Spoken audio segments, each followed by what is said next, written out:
Okay. Hey, folks. Okay, I'm trying to test something too, because I'm trying to do I want to do like multi-stream, do it on like multiple platforms. So this is also a test. Currently, right now, the YouTube is fine, but the Twitch says unstable. So we are going to troubleshoot that, I guess. Let me see.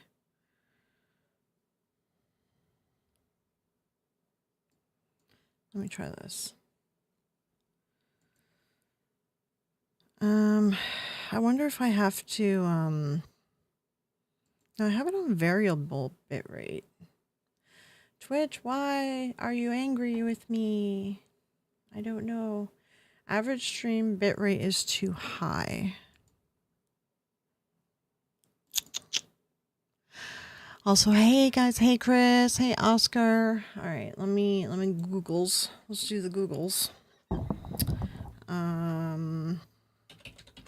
Average Twitch bitrate is too high. We'll do this while we're waiting, because people will get like alerts and stuff. I'll get everyone in, and then I also have an update for everyone too. So, bitrate of 3,000 to 4,000. 1080p might require 6,000. Let's see, if I lower the bitrate, then it's gonna like make the YouTube suck, and YouTube is like the main one that I want to make sure is stable. Twitch OBS rate control. So I should go to constant bitrate is what people are saying. Okay, let's try this. Okay, let's see if this messes with the YouTubes. Hey, Lan. Twitch is twitchy, yeah. Yeah, don't worry. I know I used to stream on Twitch all the time too. I don't know why it's freaking out about this. Honestly, I got no idea. I've lowered the bitrate. It's still complaining. Oh man.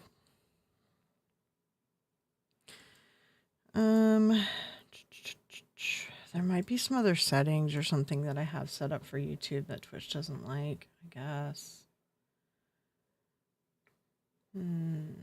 Average stream bitrate is too high. I put it on constant bitrate. I lowered the bitrate down. Streaming bitrate, constant bitrate, is at 5,000. Does it really have to be lower? Like, is Twitch that shitty right now? Like, for real? What the hell? Oh my god, yeah. I have to have it lower for Twitch. Oh god. Okay. On the YouTube, let me know if YouTube starts buffering or gets weird, because it looks like Twitch I have to like really like this sucks.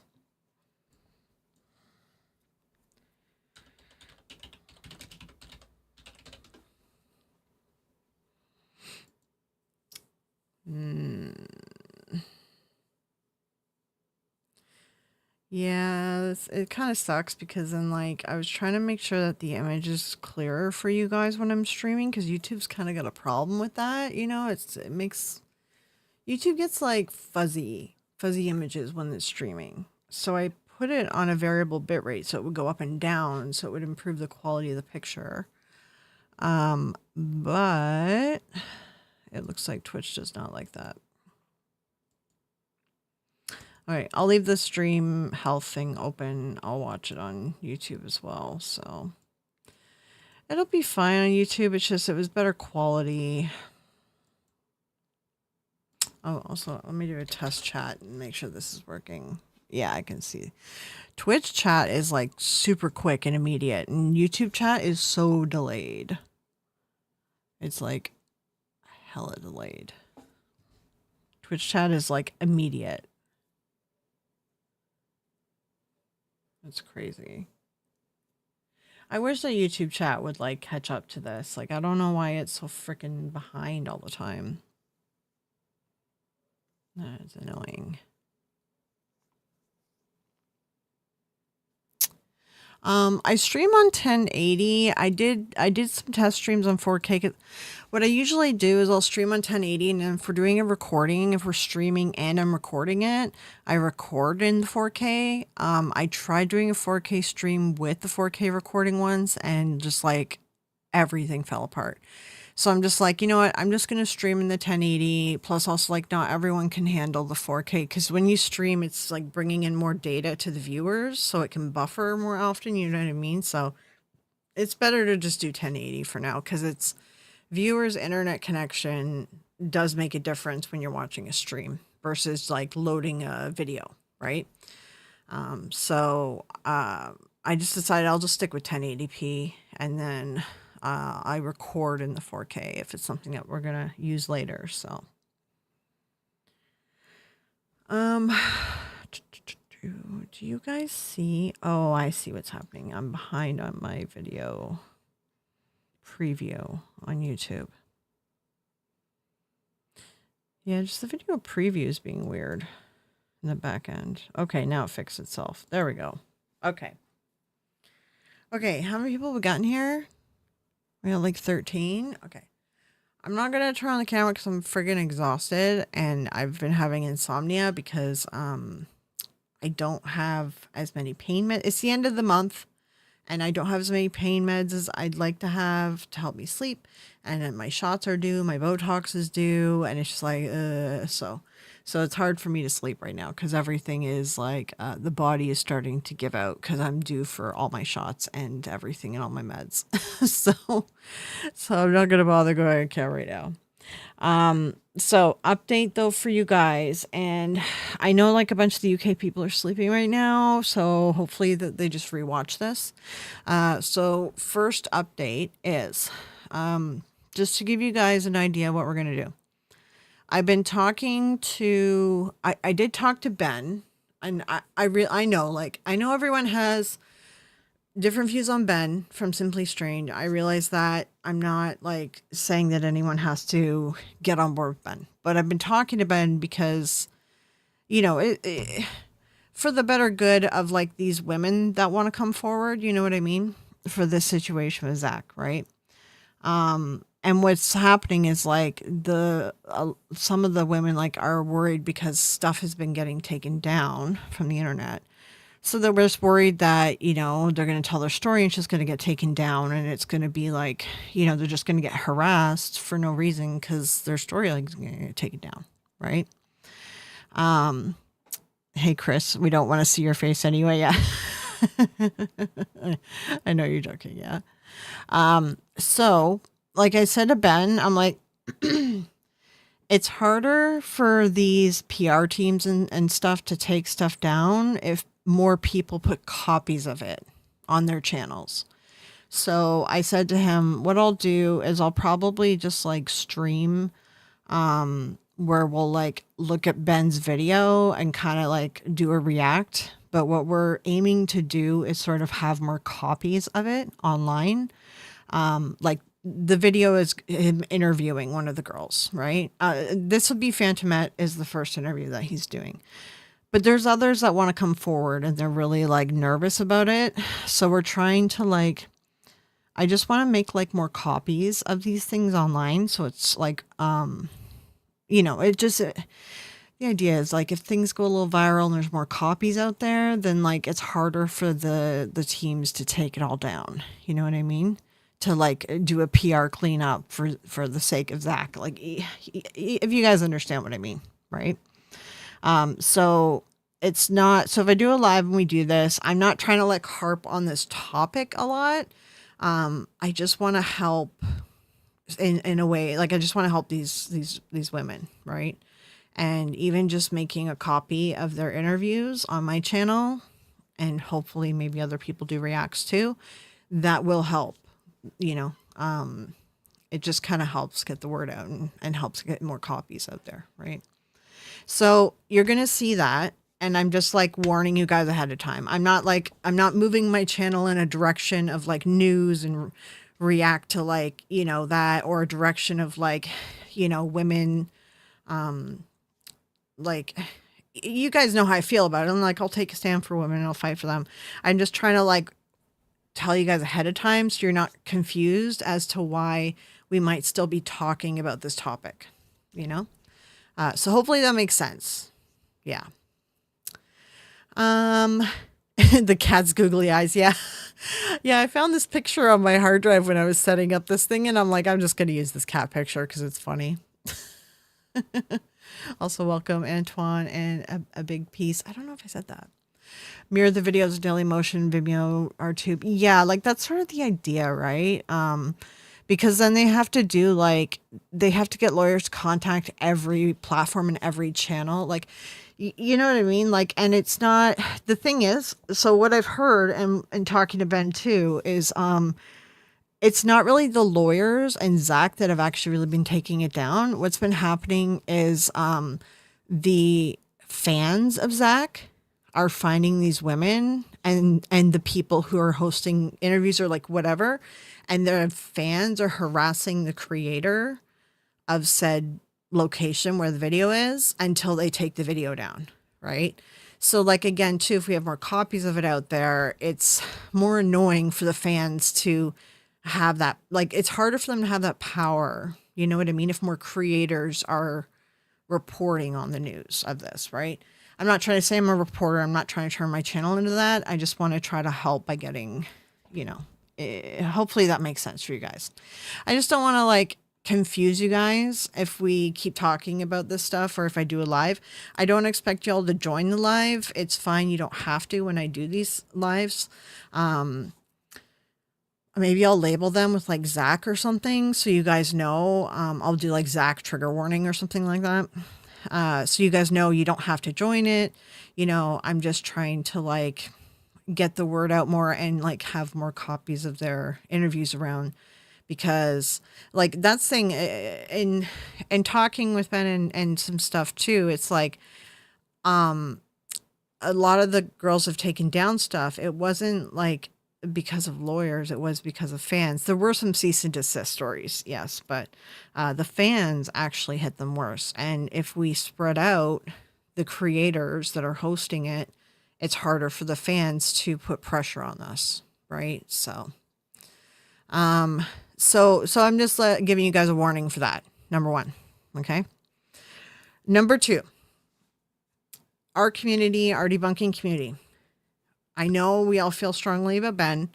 I'm just saying, like, although, like, you know, we're working on this together. I know, like, some of you, like, I wasn't around when Ben hurt all these people. And I realized, like, I've heard, like, stories of people that he's hurt. And, like, you know, I've talked to people that he's hurt from the past. And I totally get it. And I respect that. And Ben's trying to be mature about situations right now and trying to make up for it. But I don't think that he can... I don't think he can truly make up for like what he did, because you know what I mean. That's how I understand it. All right, I'm trying to understand it, but that's how I understand it. That being said, if I work with Ben on this, like we're working for the cause. All right, so I don't want anyone to like be upset or anything like that, or like judge the situation or the story just because someone you don't like is attached to it. If that makes sense, you know, like, let's be neutral. Let's like put things aside and be neutral for a moment is all I'm asking, if that's okay with everyone. All right. But if it's not okay, like if you guys want to yell about that and if you want to give me feedback about that, like let me know. Right. Cause I do want your feedback on that about working with like problematic creators, like problematic to our community, right? Ones that have hurt people in our community.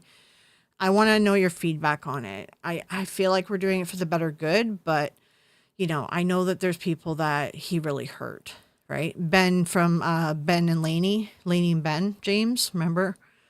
He did that stuff to Paranormal Simulations and Beardo and like a bunch of stuff. So, yeah. So like, give me your feedback, but also like, I want to know your feedback, but also like, I want to know if you understand what I'm trying to do, you know?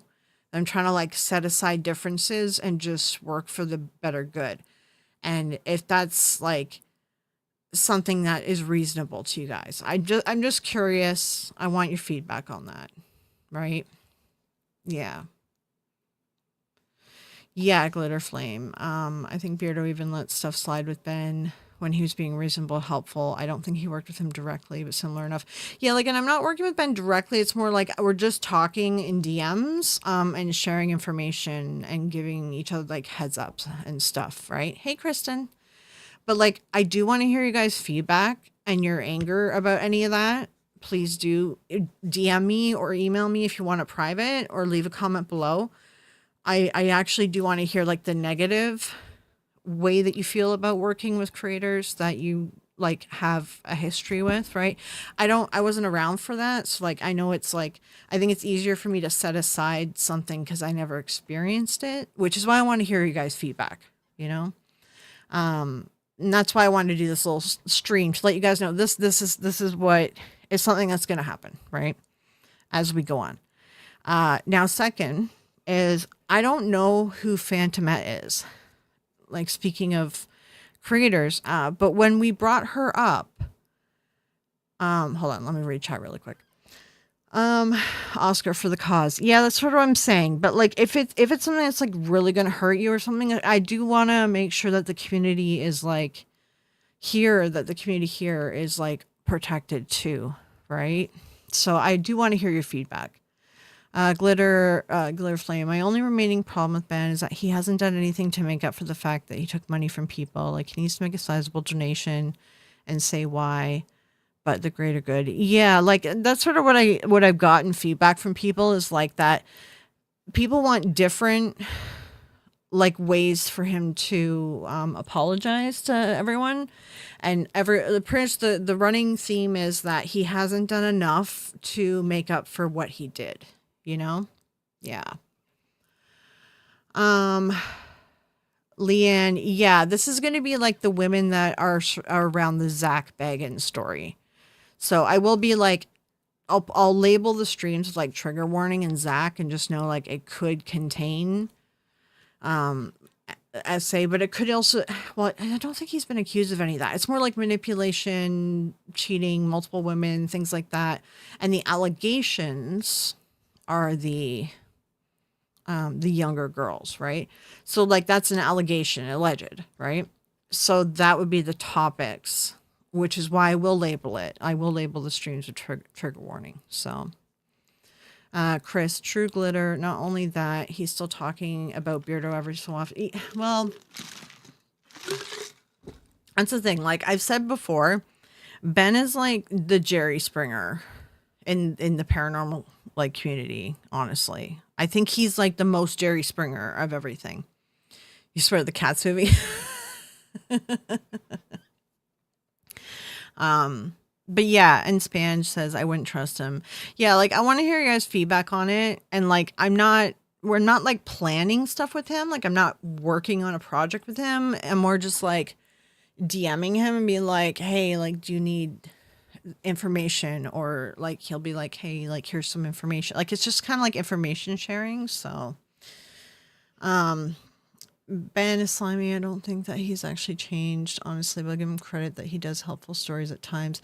He does do helpful stories at times, and I feel like he does try to change, and he tries to like apologize and make up for things, but then he'll like do a story on like Beardo and like make like a clickbaity thumbnail or something, and then that makes the community mad at him again.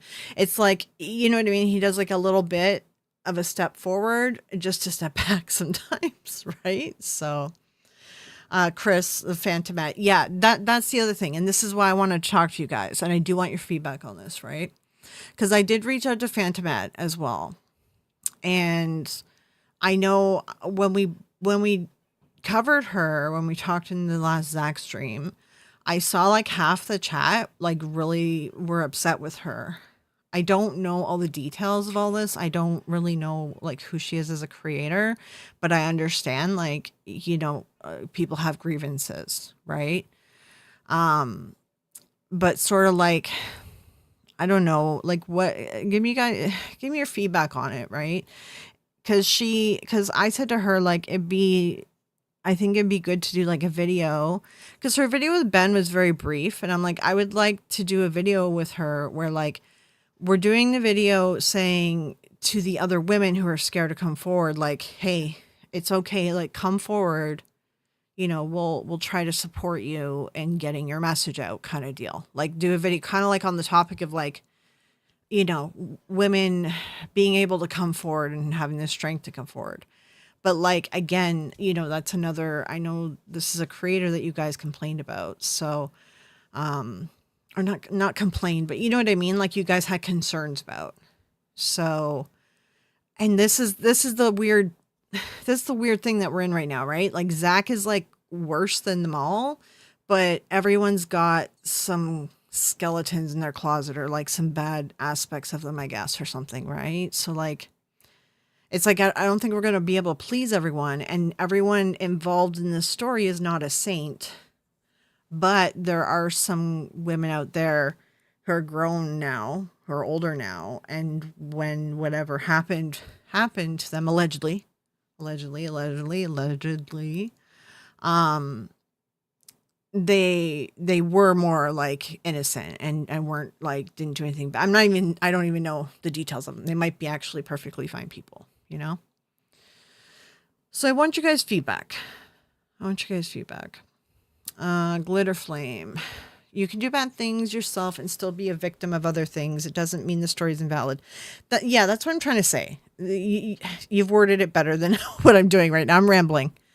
Like Glitter Flame says here in chat, that's the point. You can do bad things in your life, but worse things can happen to you, and it doesn't mean that your story isn't valid. Exactly. Like that's sort of what I'm getting at, right? James said, wow, some really lovely people out there. Yeah, like I know, and it's like,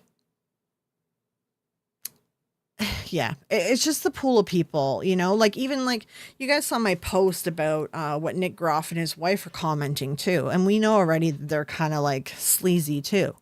And like some of you said in the post, it's like, well, if you knew that Zach was, allegedly recording the girls that when they were over and he was doing stuff with them, if he was allegedly recording that, they didn't say allegedly, they stated it. Why are you saying something now? Like, why are you just coming forward now? Right. Like a lot of you have responded to that post. I'm like, yeah, I mean, that's a good point. Spange. I've never heard of Phantomat. I honestly have never heard of Phantomat before, but I did see your guys' concerns about her in the chat. Whose story now? We're still doing like the Zach. It's still the Zach story. So it's just these people are involved in it, right? And there's 10 women that are confirmed. So I mean, it's gonna be like more names pop up if they want to come forward, right? So I feel like she needs some type of proof because of her own behaviors. Honestly, it's going on since 2013-ish. Yeah, that's the thing. That's sort of the point, right? Is like women try to come forward like 10 years ago, and they got like pushed back by the community and just like pummeled, and then they went back into hiding. And now it's like, I'm not talking to the women, but like Ben and I believe Phantomet is talking to some of them too, and Holly, and it's like the women are too scared to kind of come forward. So yeah, like I don't think that she can show the receipts because there is privacy laws because it's private messages, right? Text messages. And there are laws about that stuff, to show them publicly like that. But what I could do is like ask her, like to show them at least to me or something. Like, I don't know. I could ask her that at least. I know it doesn't like prove anything to you guys, but like maybe I can confirm it and maybe then you guys would feel more comfortable with it. But also like, I don't want to like tell her like, hey, people are concerned about you. And then she just doesn't want to come on and do a video at all. Right. Like I want to try to help and try to give a platform to all this too. And I've been talking to like Stevie and everyone else as well. And like, Chris and Fear the Living Pod and Victor at Destination Spooky, like everyone wants to try to give these women that are scared to come forward a platform.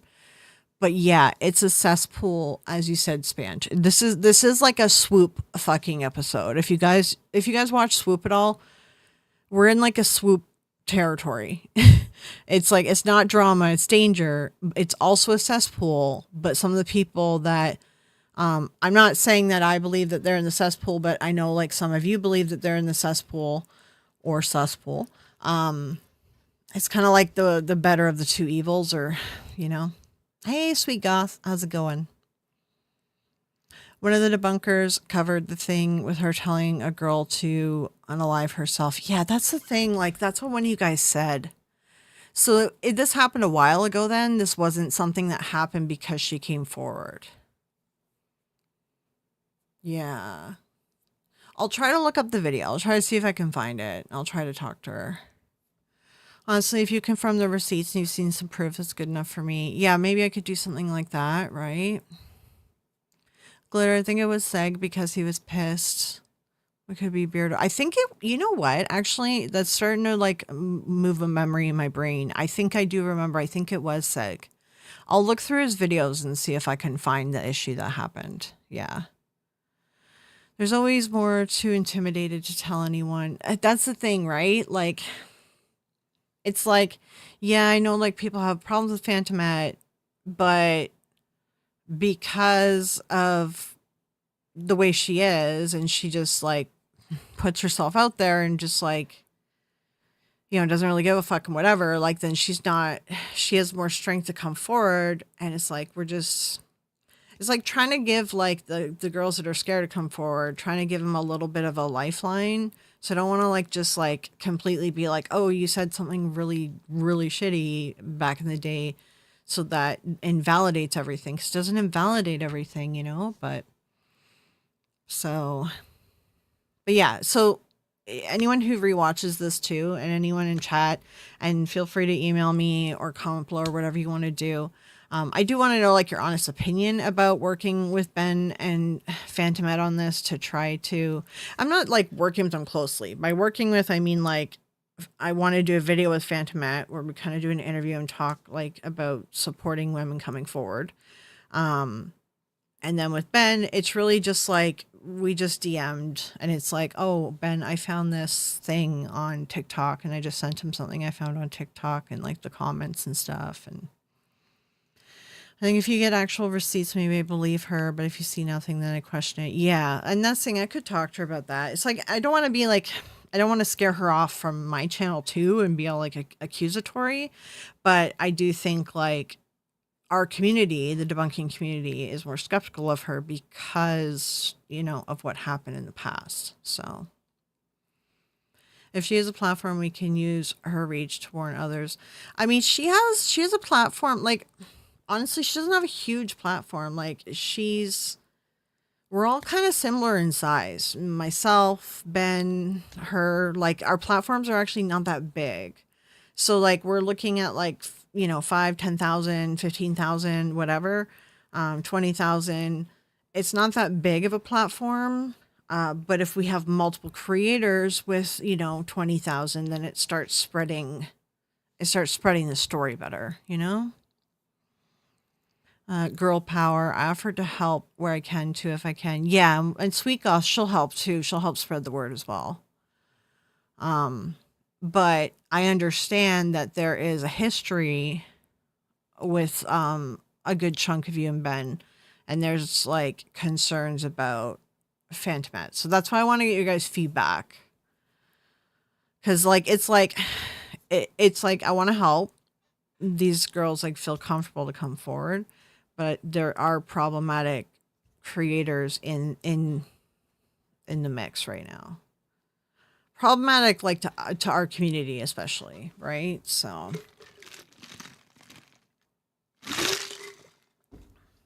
and if anything, like if at the very least, if it's just me doing react videos to Zach and the Phantomet interview doesn't happen, like at least I'm putting a copy of the video out there, you know? I'm looking under Seg's video and don't see it there. Yeah, I gotta take a look. It sounds familiar. Like it does sound familiar, and I thought it was Seg. Maybe it was Beardo, I don't know. I have no platform, part of multiple movements that advocate for victims. Yeah, like Sweet Goth, you have a lot of contacts and you know a lot of people, and that's what does help, right? Oh, hey Mark. Hey, how's it going? I feel like it was either Seg or Beardo then. Maybe it was Mythos. I feel like it was maybe Seg or Beardo. Oh. Hello, Jay.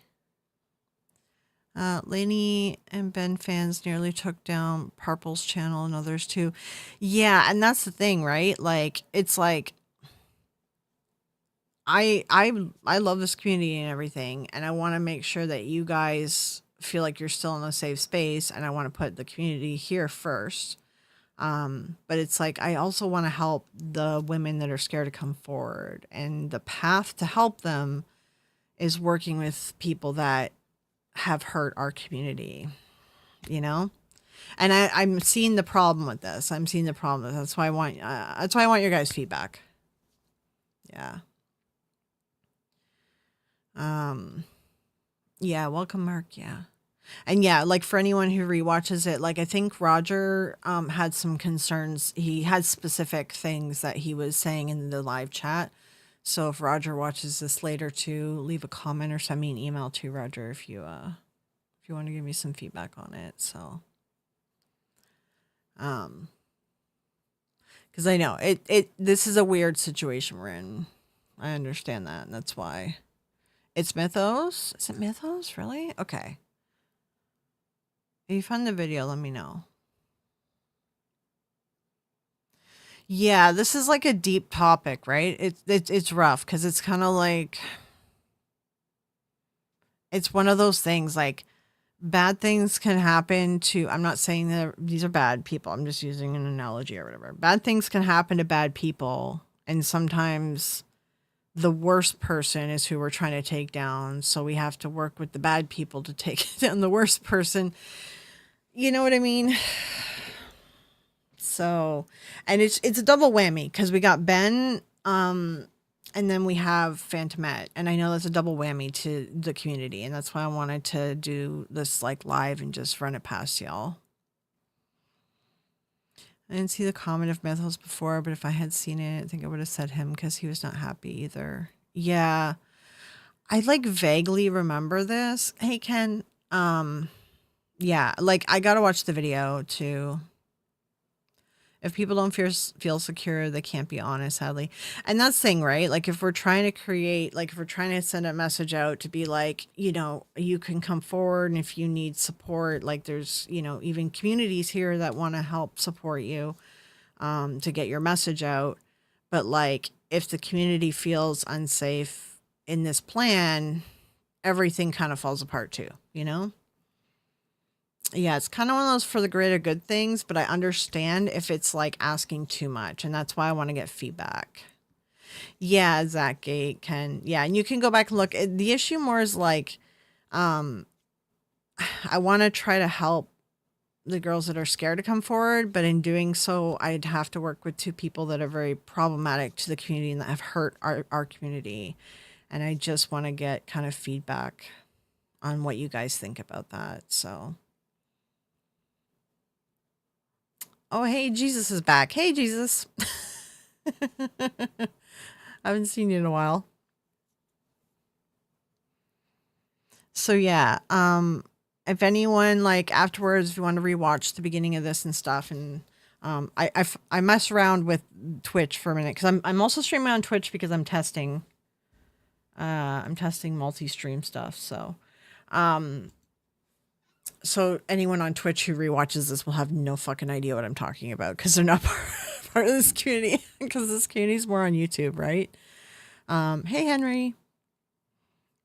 So yeah, I just want your guys' feedback, like honest feedback, because like if it's asking too much, then we won't do the Phantomet thing, right? So, and yeah, like I just want to be whatever, honest with you guys that I am talking with Ben. It's not like I'm planning anything with Ben. It's more just like I'm sharing something I found online and then, you know, he's just letting me know about like that it's really just DMs. It's very light DMs. It's not anything huge. So, it's different to, okay. Leanne says it's difficult to differentiate between Ben and Ben's fans. The debunkers all say don't hate on others or post hate. But I didn't see Ben saying that. Yeah, that's the thing. There's a lot of sort of critique and feedback, and it's all different that you guys have that you'd like to see from Ben. And like the thing is, I agree with like a lot of like the majority of what you guys would like to see him do. But also it's like if you gave him that list, I understand that it's probably overwhelming for him as well. So it's like I know he hasn't done enough to make up for the people that are really that he really hurt. And that's the thing. I do realize that. Yeah. But I know he's trying to be serious on this topic is my point. Like he's confirming receipts, he's taking it all seriously, he's doing the research, you know. He's doing like a lot of the legwork. So Sweet Goth, I join forces with scammers all the time to take down other ones. I have no shame and help where I can get it. Yeah. Yeah, this thing, like, that's sort of how I am too, a Sweet Goth, but like, I know like some people in this community were like really hurt. Like some people were like, pushed off of YouTube and like closed down channels, and some almost shut down their channels. And that's pretty big. And that's a hurt that's hard to let go. And I totally understand that. The enemy of my enemy is my friend. That's sort of where we're at with some people. I have a cat with the same stunned look. Yeah. welcome, BL. Um, Ben, the lawyer. Ben, are you a lawyer? Want to give you my heartfelt appreciation, Florio, for your words and sentiment towards your last video. Well done. Thank you, Ken. Yeah. Yeah. And I'm not planning to do any like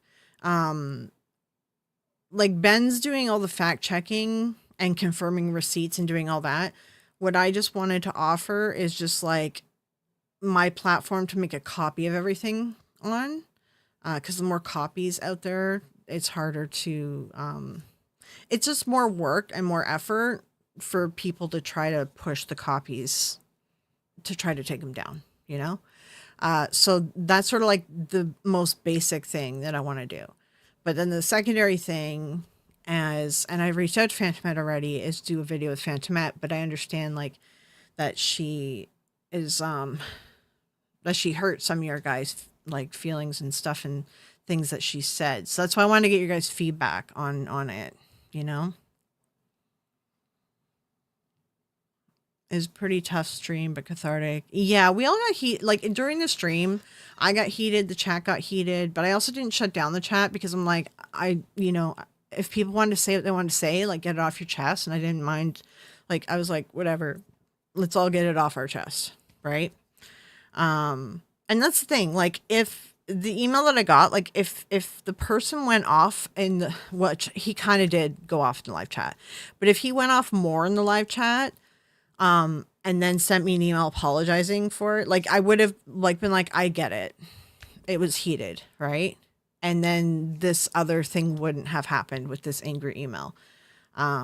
Like it could have played out differently, you know? But yeah. The email and everything after, like the OPED, the novel that I got, yeah, no, I'm not gonna forgive him for that. That's a whole other ball game. But like in my video, the second comment that I showed, I did cut off the name. So like I didn't put the email address of the person in my video because I didn't want to dox him, right? Because there are rules about that. Because his email address is technically private, according, you know, to YouTube. It'd be like doxing his email, right? And then the other person, because the other comment in my video wasn't the same person, it was somebody else. And I took that name off and I took down the comment. I deleted the comment before I put my video out. But I did that because I felt like that person, I felt like it was a misunderstanding or like not on the same page. And like, just, I felt like we could have a discussion still and discuss his use of the SLUT word and stuff, which we did have a discussion, and like it was fruitful discussion. It went well, but like still I'm not totally agreeing with everything that he's saying, but he's not really agreeing totally with what I'm saying. But I think we're in like a middle ground, and that's why I'm like, there's a few people even in the chat that says some stuff that I'm like, I think that we can reach, like, I think we can talk it through, you know? But the email I got though, that's too far gone. No. That guy's too far gone. Chat. I just listened to what's his name, the English guy. He interviewed that girl, Ben. Yeah, that's Ben from Ben and Laney, or from Simply Strange. Sorry, yeah. Um, he's an ex-school teacher. Oh, I didn't know that. Yeah. We need to find out if that frauditor is violating the rules of his release. Wait, who? Whose release? What? Look forward to the receipts. Well, that's the thing. We can't show the receipts on stream because there are laws about, like, publicizing private text messages and things. There's different state laws, right? And then because I'm in a different country, or because Ben is in a different country, there's also international laws about sharing private messages, photos, phone number. You know what I mean? Like, the water gets murky on that part. So the receipts are a little tough, and all we can do is, like, as a creator, is be like, I did see the receipts and they're legit or whatever, which is what Ben's doing. But then you're just taking the word of the creator, and I totally get, like, how do you trust the creator, right? That says that this is murky water. It's murky water.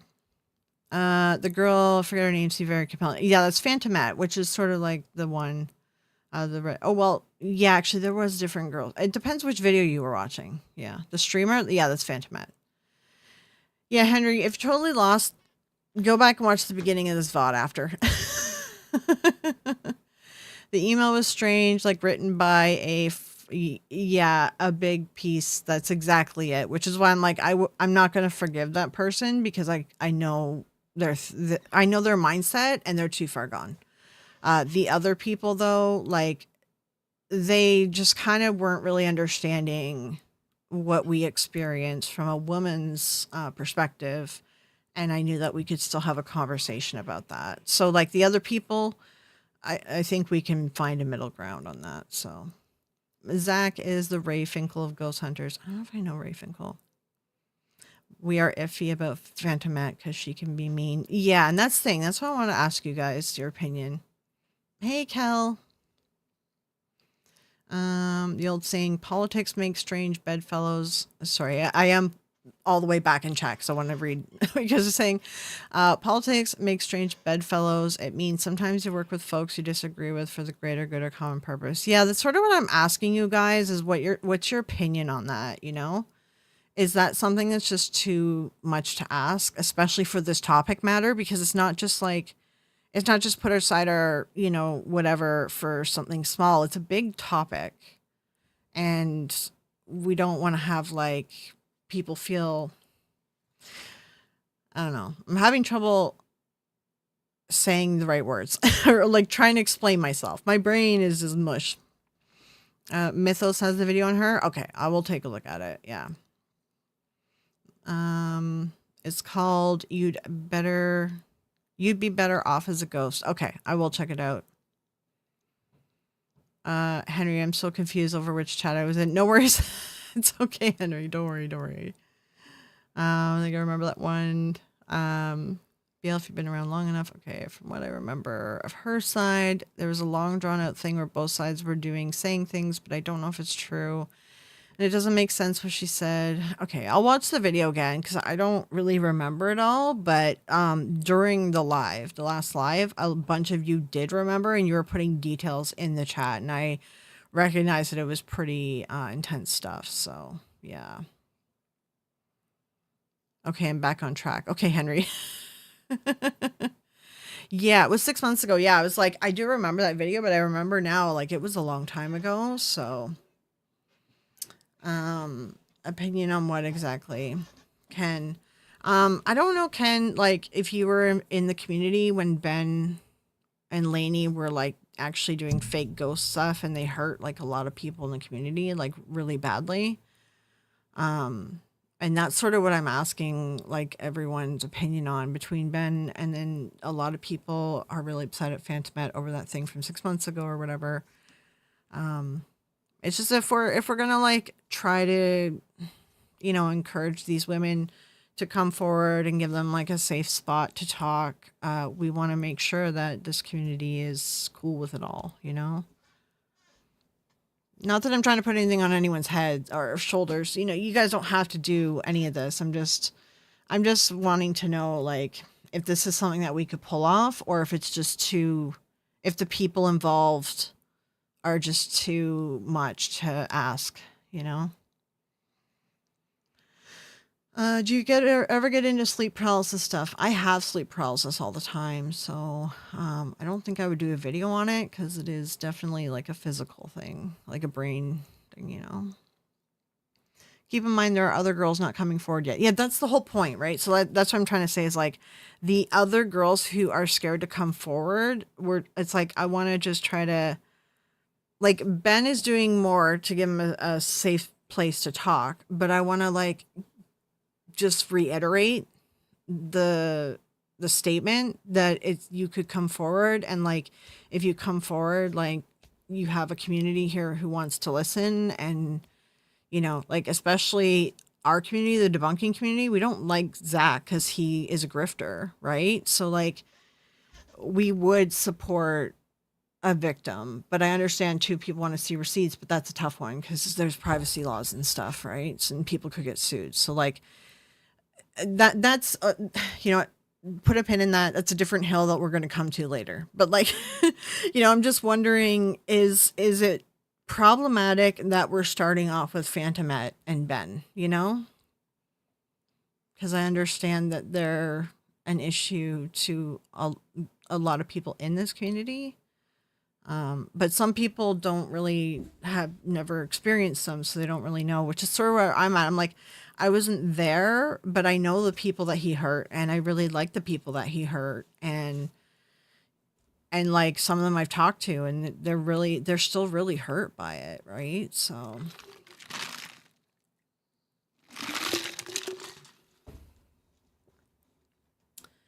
if anything, Ben's video might compel victims to come forward. Well, and that's the thing. I wanted to do a video with Phantomet because Ben didn't really like, he didn't like concentrate on that enough, I think, right? So I just wanted to do a video with Phantomet, not really telling her story about Zach, but more just like, hey, it's okay to come forward. If you come forward, you know, there's people here that want to help support you. Like do a more video geared towards a message to those that are scared. They had this female psychic who talked to her dead brother's spirit for all her powers. She didn't realize that they were fake. Yeah. I heard about, but I don't know enough to offer an opinion. Yeah, Ken. That's the thing. A good chunk of us don't have an opinion on this because we weren't involved. But those who were involved, like I can tell with what the stories and the way that you guys talk about it, like it really hurt. Like it hurt you guys, and it caused like a lot of like mental health concerns too, right? So, you know, that's why I want to run it past all y'all.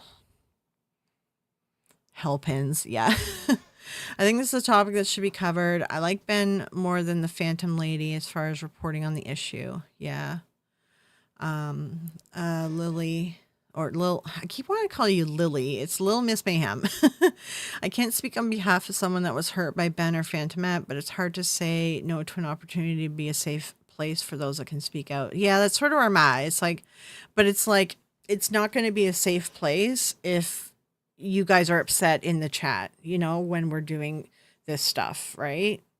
And like we can try to do it without doing a video with Phantomet. Like we can try to do, it'll just be a lesser thing that we can do, which will just be like kind of making a copy of everything and sort of reiterating that it's okay to come forward. But yeah, honestly, we talk to them and feel comfortable with it. I trust your judgment on it. You seem to be a good judge of character. You'd be close to the situation, communicating with them. Yeah, like, I mean, I can talk to, like, certain specific people that were really hurt by them, but I know the fans that are now in the debunking community and stuff, like, they were hurt too, and that's why I wanted to do this live, because I want to get your guys' feedback. Because, yeah, like, the creators, they were very hurt. I understand that, but the fans were also really hurt too, so hard to speak out on some things when you see the power of a person or a family or its organization. It can be daunting. Yeah, and that's sort of the idea for us is like, if there's like multiple creators and multiple communities that are kind of like, hey, you know, Because Holly's community too is like, girls, come forward. We'll protect you. Like they're saying that in her TikTok comments. Like it's, it's just like if there's more communities that are kind of like, hey, we're here if you need it. Maybe they'll feel more comfortable telling their story, right? Yeah, Purple doesn't debunk anymore because of the stress, and that's the thing, James. I know, like there was damage done that is not undone, and that's why, like, like I don't know Purple personally, but I'm sure like I could talk to him in some way. I can just DM him or whatever. But I know like some of the other people that were hurt, like yeah, I can talk to them on Discord or whatever. But like the fans themselves were also really hurt too. Because there's some people that like donated money to Ben and Lainey just to find out like that they were, you know, faking everything. And then those people came to the debunking community fandom, like it's some of you guys, right, in the chat. Not saying you here right now, but you know what I mean? So like some people came over to our community because they were hurt by Ben and Lainey. So it's like it's not just the creators, it's also the viewers too. I'm thick skinned, but I understand. Yeah, and that's the thing. Everyone's in a different place in their life and they have different like thickness of skin. Because I've been in parts of my life where like it was like unstable and I couldn't handle things, right? And I feel like right now I'm a little bit more thick skinned. I'm just really fucking tired because real life keeps kicking my ass. But like, with this stuff, I'm more thick skinned. But if you asked me to do this like in 2017 or 2018, I was really struggling mentally and I couldn't do this kind of stuff. I wouldn't be able to stand up and like try to help someone. So like everyone's always at a different point in their life. Sorry, I'm rambling. Um, Glitter. I don't really care for Phantomet after Mythos video, but that doesn't mean she can't be a victim, and I can't really get past that. She still deserves to be heard on what she's a victim of, in my opinion. Yeah, and that's the thing, right? Different creators and channels, but it's often the same viewers. Exactly, James. Like, and that's the thing. Like, there were viewers that were hurt too. Yeah. I don't know who Phantomet is. If she did wrong in an aspect, that's one thing, but no one deserves to be victimized, period. If she's legit as she is, she needs to be heard. Yeah, like she can get her story out. And Ben also put her story out too. And like we watched her story on my platforms. Like her story's already been featured on my platform, Ben's platform, her platform, I was just more like wanting to make a video with her saying like, hey ladies, come forward. It's you can find safety here, People can be held accountable for their wrongs and also be supported what they've been victimized with. It's not mutually exclusive. Yeah. And that's saying like logically, I think we all know that, but there are still like high emotions, and that's why I wanted to get you guys feedback. Forrest, people can make mistakes and learn, so let's hope she learned from whatever mistakes she made in this whole thing to promote growth. Yeah, I've made tons of mistakes too when I was younger too. I only compare this to Cosby in terms of unknown numbers. Yeah, that's the thing. We don't really know all the numbers and all the people, but I suspect since this goes back to like 2013, we saw in those forum posts, there's probably a lot out there. Allegedly. Yeah, all those stories come back when you talk about them. Yeah, that's the thing. Hey, Jenna. Are there any more credible people covering the Zach Bagans thing? Not really, Kel, to be honest. No. Hi, Jen. How's you? And that's sort of like where it's like, okay, why don't we get some credible people in the mix here, right? But like if bringing credible people in the mix will upset the community, then it's not going to be like a safe space for everyone. It's not going to work. It's like we kind of got to work together. I would go as far as saying it looks like, yeah, BL, yeah. Crap, tune in late, just heard the names, Lainey and Ben, hiss. Yeah, Jenna, and that's the thing, I want to get your opinion on it. So if you go roll back to the beginning of the VOD after this and just listen to what I'm trying to ask you guys your opinion on, right?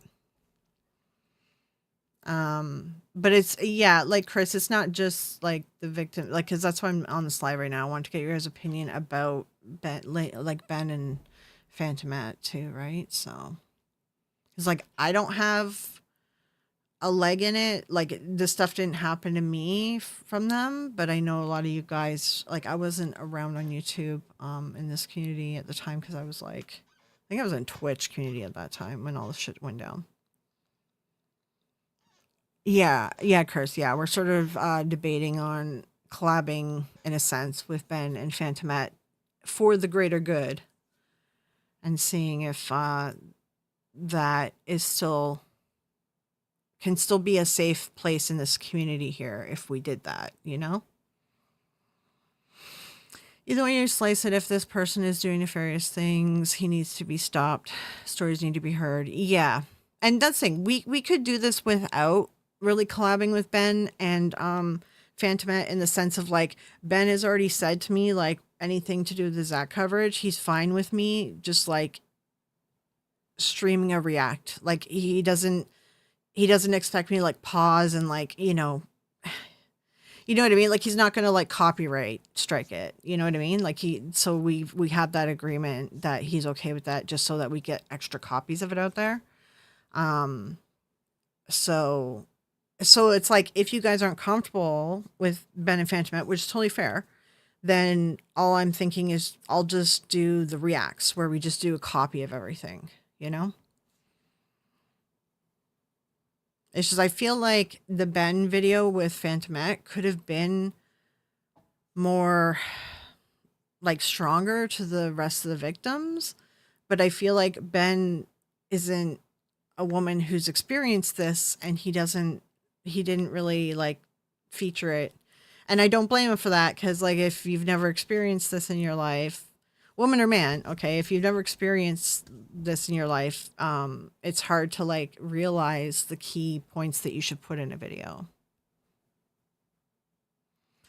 James, go with your instincts, Florio. I mean, that's the thing. My instincts are like, I don't know right now. I want to get your guys' feedback.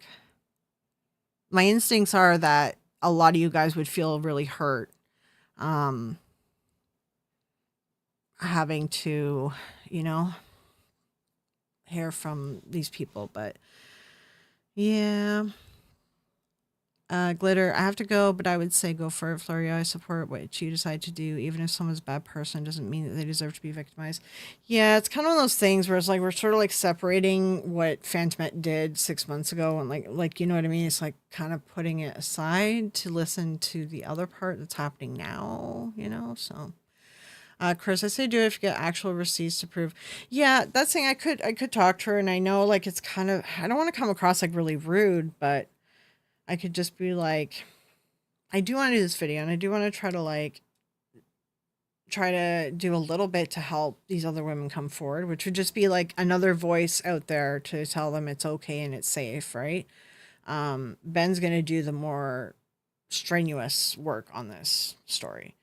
I just more wanted to kind of add an extra voice and make the voice a little bit stronger, but by having Phantomet and her story kind of attached to it. Um, My major gripe about Ben is the Barrage of Daily videos about paranormal community drama. Yeah, it's thing like I said, he's literally the Jerry Springer of the paranormal community, and it's like he's not going to stop because he. I don't know if you guys have ever looked at the rest of his channels. He has drama channels all across like YouTube, right, in different topic areas. And there's drama YouTubers out there, and to be honest, I watch a lot of them because it reminds me of like reality TV, and it helps reset my ADHD brain when it's melting. I watch stupid drama, stupid petty drama. So like there is an audience for that stuff. I get that. But like, yeah, it's effect the drama videos about paranormal community kind of rile things up with us, which no one really wants to be riled up all the time in this community. And that's fair too, right? So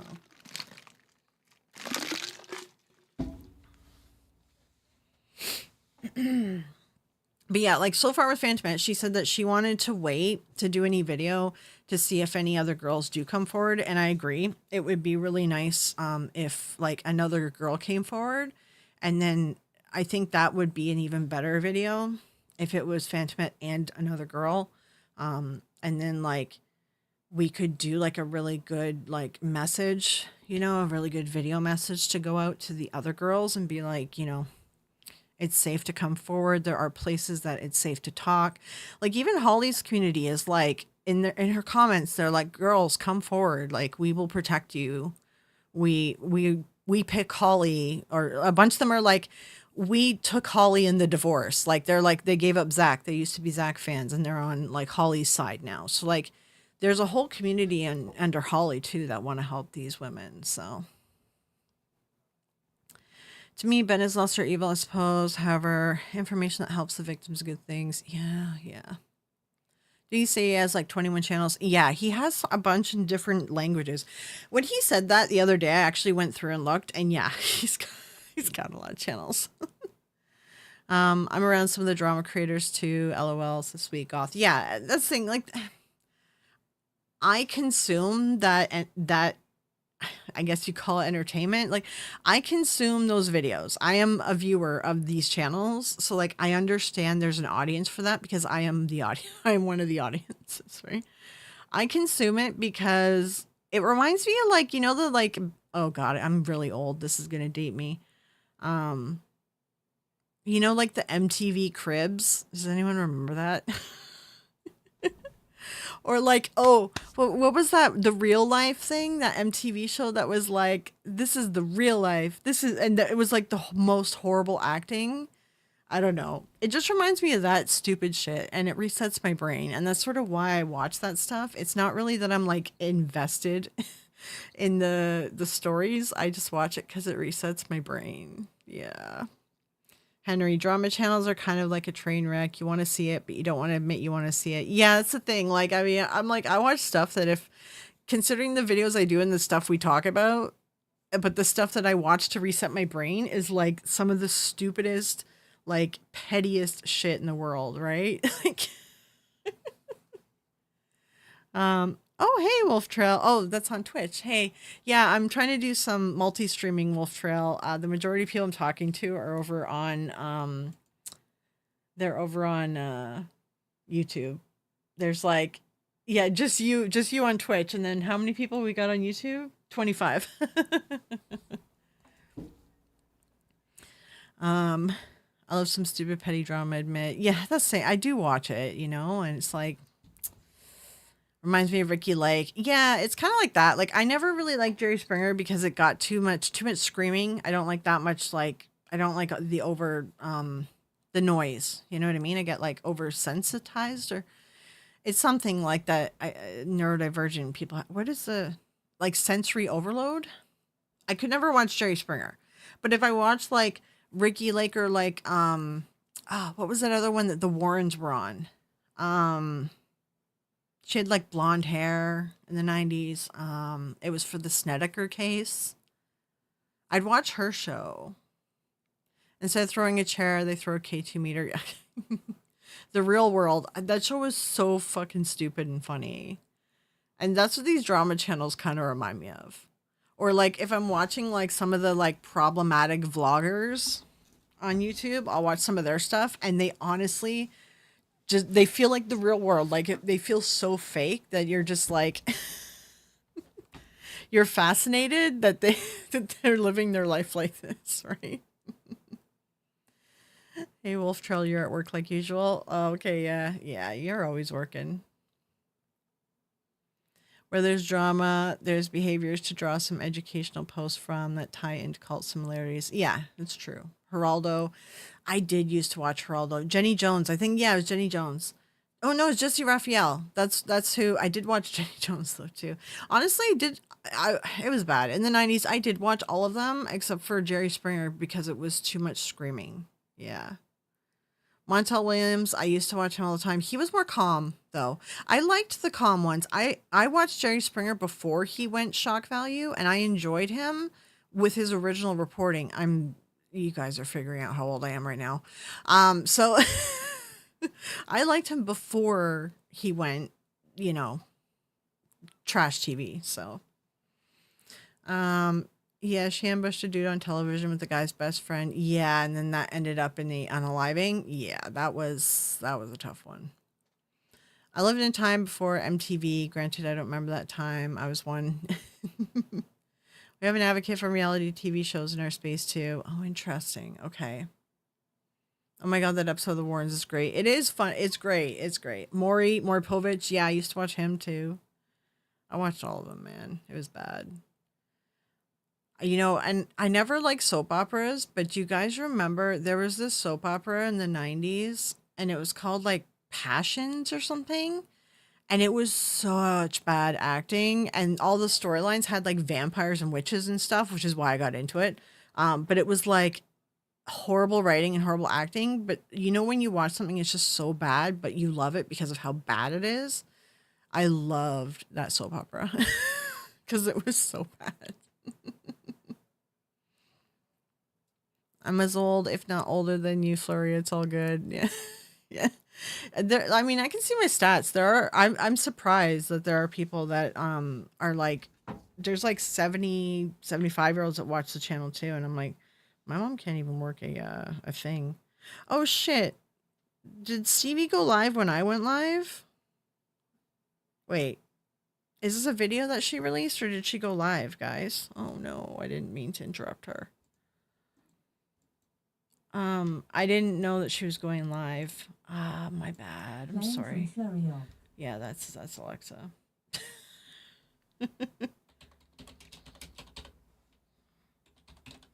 Hold on. I'm checking to see what she was doing. I saw it on my phone, but sometimes it doesn't play right. A quick channel update. Okay, I think it was just a video. Oh, okay. It's only 4 minutes and it was an hour ago. Okay, make sure that you guys go to Truth or Demons podcast after this and watch her quick channel update because I want to see what she had to say too. So, let me check up on chat. I grew up thinking Phil Donahue was bad. Honestly, like I knew a lot of the talk show hosts were like really bad. Like I knew it was toxic. You know what I mean? But I still watched it. It's like a train wreck. I was old, if not older than you, Florida. It's all good. Like I said before, I'm older than you. Yeah. Passions with Tabitha and Timmy. Exactly. A big piece. That fucking show was like my favorite. Oh my god. The show is so good. It was so bad. It was so good. I need tapioca in my Metamucil. There you go. She's not live. Yeah, okay. I just seen she had the video. Like sands in hourglass, so are the days of our lives. Yeah. Yeah, just video. Jesus I can hear the music now. Oh god, yeah. Yeah. I'm not drunk, I swear. Hey, Witchy Poo.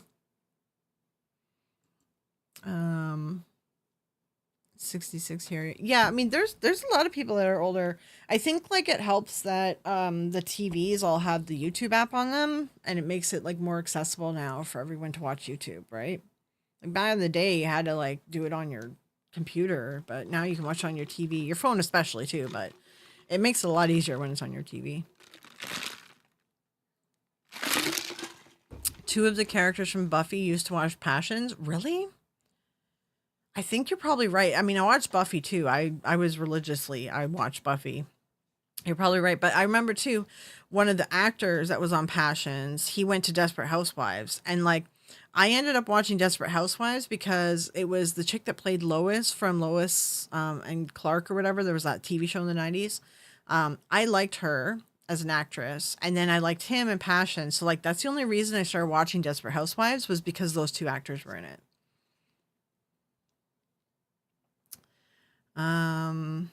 A soap opera is my guilty pleasure. What was the one someone got possessed by a demon and it was Christmas tree on fire?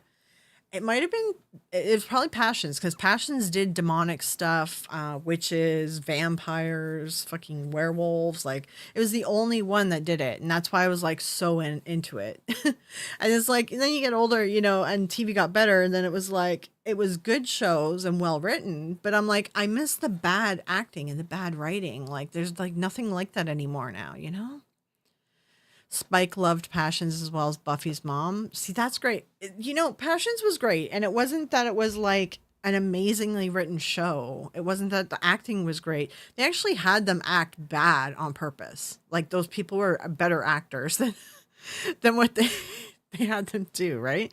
So it's like people loved it because it was just so bad. It was so bad and so corny. And that's why everyone loved it. I was so sad when it got canceled, man. I was like, are you freaking kidding me? Like, I was so disappointed.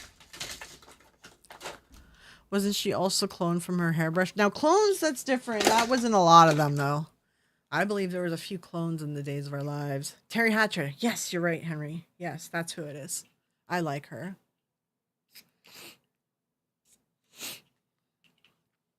Hey, Mayhem. Hey, Red Devil. Sorry, I think I missed some of you guys' names. You know, guys, I've been having trouble saying hello to everyone. I see you all, and I'm sorry if I miss anyone's names, especially when we're in someone else's chat. I'm always like multitasking, or my brain is like, I'm having a lot of fibro fog lately. It's just from stress, and I apologize if I don't see your guy's name, or if I like don't say hello directly. I do see you, and I just like I get like jumbled and distracted, so I do apologize. Marlene was Electra Woman. Oh yeah, Electra. I remember that too. I miss those shows. Yeah. And even Buffy. Buffy had some like it was so corny and it had the bad acting and those one-liners. Oh my god, but that was so good. It was so good. All right, good night, James. Yeah, you're up really late. Go get some sleep. I know I was tired and then I got a sort of second wind, but I am really tired still, so I'm like I don't know. Wait, someone on a soap opera had a submarine base? Really? Wait, which soap opera was that? I was raised by my grandparents when I was sick a lot as a child. I got to see a lot of soaps. Yeah, that's the thing is like I couldn't see all of Passions because I was at school or whatever, right? So I had to like catch it when I was sick or like weird off days and try to catch up with the story. And I'm like, yeah. And then I was really hoping that it would still be running after I was done school so I could still watch it all the time. Now soap operas don't exist anymore.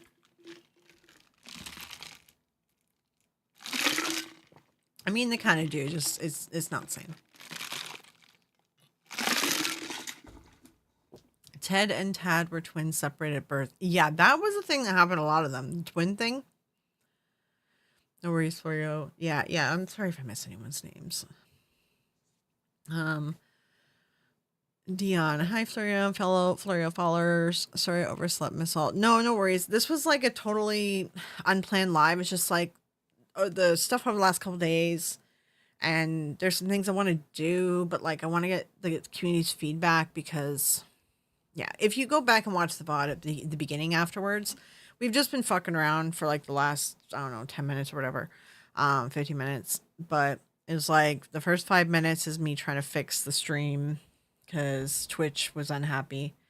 And then it moved into the topic I want to talk to you guys about. And now we're talking about soap operas from the 90s. That's where we're at. Yeah, I know. Go to bed. I have to edit the demon video. I'm still working on it. You know, it's bad when professional wrestling had better writing than most soaps. Oh my god, professional wrestling had really good soap opera writing. Yeah, I did watch that just for the story. I liked the story. I love the Black Cats. Yeah, I know. I found this picture online like 6 months ago, and I thought it was funny, and I just found it on my desktop, so I decided to put it on the screen.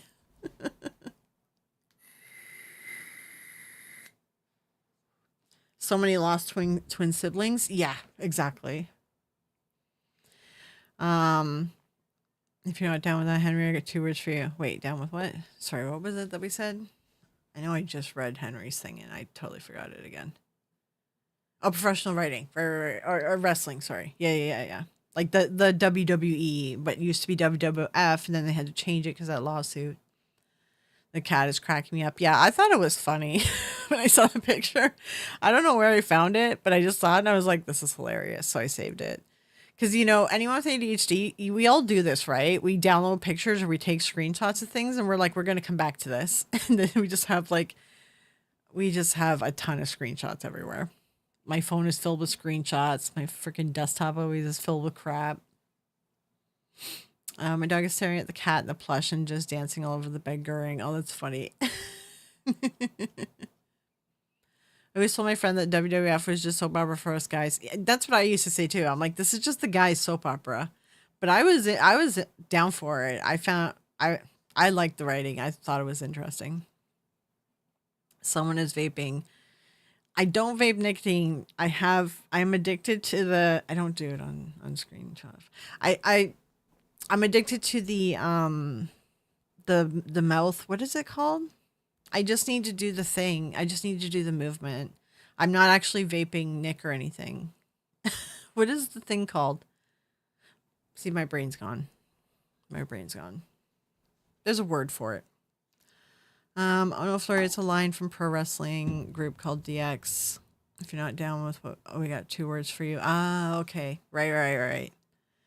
Typical wrestling storyline. The bad guy slept with the good guy's girlfriend. Yeah, that's pretty much what it was. It was a lot of like everyone sleeping with each other. Yeah. Just goofy one-liners from a tag team group, the Wildlife Wrestling Federation. I remember when that it was a big deal. They were like suing them. In fact, if you could see my phone photos, yeah, I got so many photos on my phone. Oh my god. Yeah, you gotta know the 2 words from Degeneration. I think Psych used the 2 word thing. In the if any of you guys watch Psych, excellent show. It was in the roller derby episode. I've rewatched Psych too much. And they do the 2 word thing. They do that. Saw the cat on Facebook. I think that might be where it's from. I think it is from Facebook. About like how Chris Benoit really stole the dude's wife and they turned into a storyline. Yeah, and that's the thing. There was some real life stuff that did happen in the WWE, and then they turned it into a storyline. Like there was some real life stuff. Yeah, oral fixation. Yes, that's it. Yes, exactly. Yeah. Why you defend yourself? I hear a lot when listening. No, I know everyone's gonna hear it. It's just like I haven't vaped Nick in like it's been like God, I think it's been like a year and a half, two. It's been a long ass time. I honestly, I'm literally just addicted to the oral fixation. I haven't had any nicotine in like 2 years. I love Psych. Yeah, such a good show. It's so funny. I love the like comedy stuff, right? Like Psych and Scrubs and all them. And I'll just rewatch that stuff over and over. I'm in the wrong line of work if people are getting paid to sleep with each other's girlfriends. Yeah. Stone Cold set Vince's car on fire with him in the trunk. I remember they used to do crazy shit like that. Yeah. It used to be an unpaid gigolo forest. Oh, Lord. New paranormal scandal. Canadian YouTuber has oral fixation and film. Yeah, it probably sounds bad, right? But that is the word for that is the word for it. What about Vince marrying off his daughter without her consent? I remember that. I remember that storyline. Yeah. I was pissed. I hated Vince McMahon. Like, the stories were written in a way like you just hated him, right? Addicted to the oral fixation. Noted.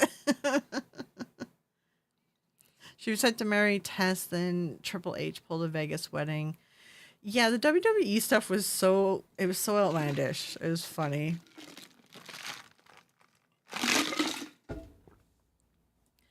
I like how we became a pro wrestling stream all of a sudden. Yeah, I know. It kind of works though because paranormal spaghetti shit. Oh my god, I'm getting paranormal. What is his?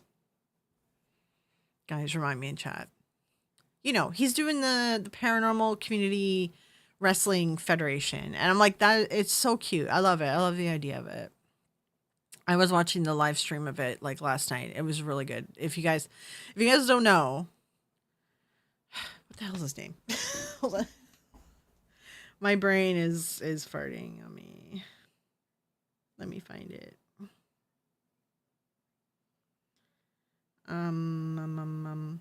Spaghetti alla paranormale normale.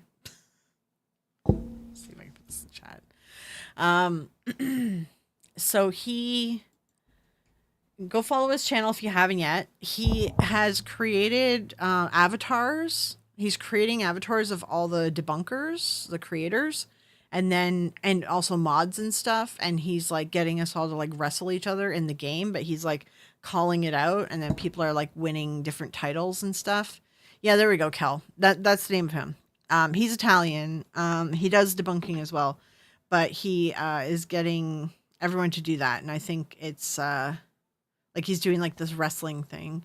I think it's cute. I like it. I did watch it. It was like kind of like a breath of fresh air thing, you know. I was watching it yesterday. It was a good break from everything.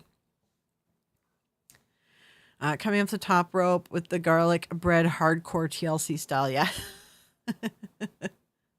Hey, Starlight. Yeah, China's life was set. Oh my God, yeah. And I never used to watch any reality TV, which is funny because I'm really into like I said, the drama channels. But like reality TV is too scripted, right? It's like there is a point where like there was bad writing in these soap operas like Passions and WWE, but like you knew they were actors and they were actors. Like we all know that it was acting. We all know that it was like a badly written script, but we loved it. And then they moved in like reality TV where it's like they're trying to tell you that it's reality TV, but everything is scripted. You know what I mean? Like I hated that. So I never watched any reality TV. But because I used to watch WWE, when I saw China showed up on that reality TV show for like the getting through their addiction and stuff, I watched that show because of China and I got like super into it. I found it really fascinating. Yeah, poor China. Yeah. Um yeah, watching her spiral sucked. Yeah, it did. Yeah, it was sad. With that reality TV show, when she was getting better, I thought that she was going to do well because everything was looking pretty good, but then she spiraled back down again. Then did those type of videos professionally as she had no way. Yeah. There's a lot of YouTubers that get stuck in that pattern too. I don't know. Like for those of us who watch the drama channels, we've seen it where they end up on, OF and that's what they get stuck in because the YouTube fell apart on them and then they're stuck in like this pattern that they can't stop doing that work because that's how they make their money and it's really sad. Yeah. It's like it's happening nowadays, but it's like on a bigger scale and we just don't really realize it because it's OF and it's like different. I had the wrestling game with custom characters we made our school teachers and had them battle it out. Yeah, and that's sort of what he's doing. He's doing it with like all the debunkers and some mods and stuff, and like he's created like characters for everyone, and it's pretty good. I think there was a documentary about her. Was there? If there was a documentary, I'd like to watch it because like I started college and I got busy and I kind of just like lost track of her stories. So and I kind of want to do a ghost hunter to try to piss off a ghost by cutting a wrestling promo. I'd watch the hell out of that. Her Playboy issue was one of the highly treasured issues. I do remember that. Yeah, that was a big deal when she did that. China seemed like such a broken-hearted person. She really was. It was really sad. Yeah. Like she seemed like a really sweet person, and it was very sad. Vice did the China documentary. Oh, was it Vice? I like Vice's documentaries, to be honest. I've always liked them. I'll have to check it out. Triple H, Vince were responsible for a lot. Yeah, that's the thing. Like, I mean, they wrote it in a way that you hated Vince and his character, but he was a shitty person in real life too. Like, that's what was interesting in the WWE stuff is there was real life stuff, and then they were incorporating it into the story, and that real life drama was very intriguing to me at the time. I'm a kid, right? It just kind of pulled me in a bit more. So, reality of everything just hits. Not easy to make it through. If anyone's going through it, yeah, you got this. Yeah, it's thing like it's really tough, but like the first step in getting through, addictions and things like that is like wanting to change and wanting help. And like that's the hardest step, to be honest. And if you've reached that and you're at that step and you're ready to do it, then you're getting over the hardest part, you know? Savage was the best. Yes. Yeah. Haha, who in the world at this drama queen can really do the most, don't they? Sorry, Mama Brown, I lost you. Sucks that Vice is bankrupt or something like that. Are they? Jeez. A lot of people are struggling now. Rowdy Rodney really got the short end of the stick. There's a lot of people that did get screwed over in WWE. Yeah. Vince is vile. Yeah, Vince is vile. Yeah. Oh, Highlander. I remember that show. Man, my mom was obsessed with that show. It was a movie first, right? I believe so. Savage was a super cool dude. Met him once. I do actually really like what's his name? He was in an episode of Psych, but he had his own show. He did the Suicide Squad, the second movie. I always forget his name, guys. I'm really bad with this. We have talked about this before. John Cena. I really like John Cena. He actually seems like a really fun guy, and I love his like comedy movies. I actually watch a lot of his comedy movies.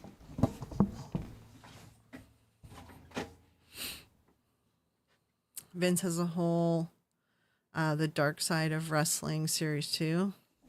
I mean, does he host it? Because I don't know. He's kind of a shitty person, so he's gonna like change things to make him look better. I think, right?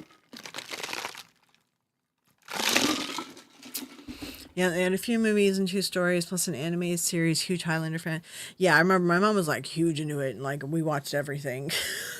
Like I watched all the Star Trek because my mom was into Star Trek hardcore. Um, I never really liked Star Wars. She watched Star Wars anyway. If I had to pick, I'm more of a Star Trek person. I like the idea of like how society is formed in this futuristic show. I find it fascinating. So, but I find human psychology fascinating. The wrestler is John Cena. Yeah, John Cena is great, and I really love his Oh shit! What was the show that he had? He got his own show as that superhero, well, bad guy, whatever. Um, but he got too busy. Peacemaker. Peacemaker is an excellent show, but everyone got too busy and they couldn't do season two. I really wish they did season two because that show was so good. Surprise Kitty. Yeah, I mean, this one looks surprised. My brother has a funny John Cena story. Yeah. He seems like a nice guy, to be honest. But, I mean, I could be wrong, but honestly, he seems like a pretty down to earth guy. John Cena's done more Make-A-Wish wishes than anyone else in the world, no joke. I could see that. Like, he's actually, like, he really does seem like he's actually a kind person, which is rare. And I know I say a lot, like, if they have an IMDb or if they're in Hollywood, they're trash. And I say that a lot. I would put like a 9 out of 10 times they are, but like there are some good people in Hollywood that haven't been destroyed. So it's just rare. My brother worked Guitar Center in Florida. And when John was first getting his first big wrestling break, he was still rapping. Was John Cena a rapper before? I have to check that out. They just finished season 2 of Peacemaker. Did they? Oh my God, I'm so excited. I love that show. It's so good. Every time someone mentions John Cena, I picture him on a purple cow. Every time someone mentions him, I picture him. I watch Psych. I've rewatched Psych too many times.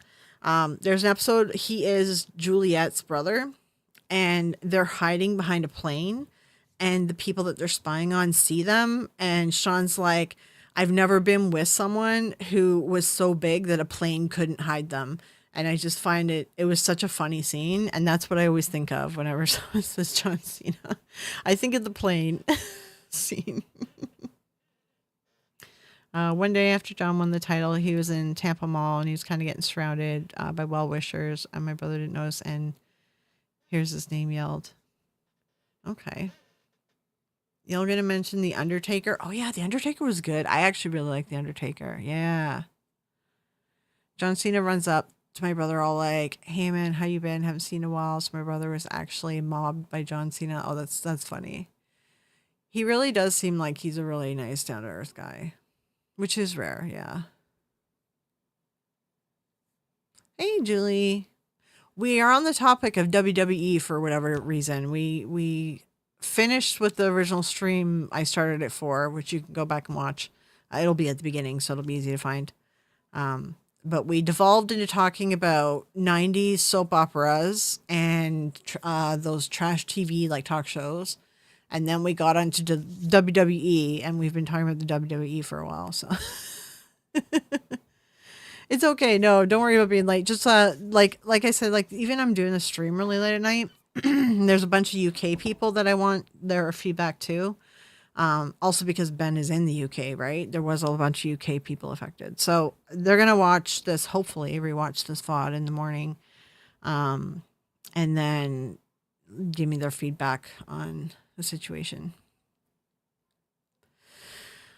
But yeah, hold on. Let me go grab, I'm going to grab my Gatorade really quick. It's in the freezer.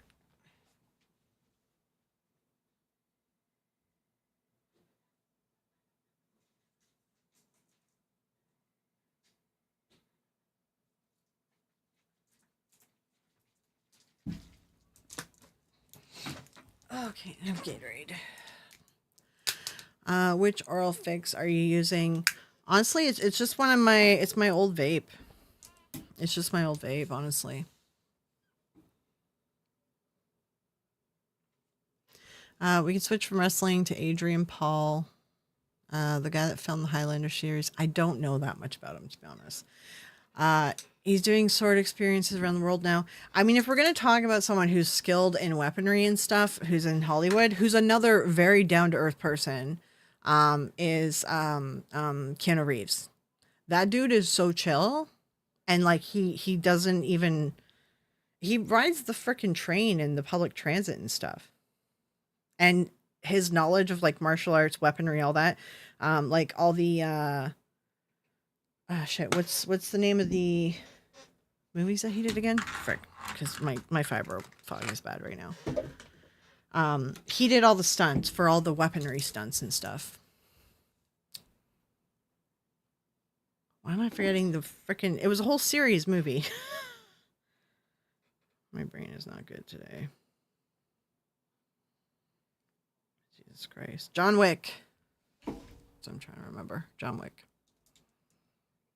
Training for John Wick. He's also, he was already very well trained. Like he is very well trained too, because he's a martial artist and he does do tricks as well with guns and stuff.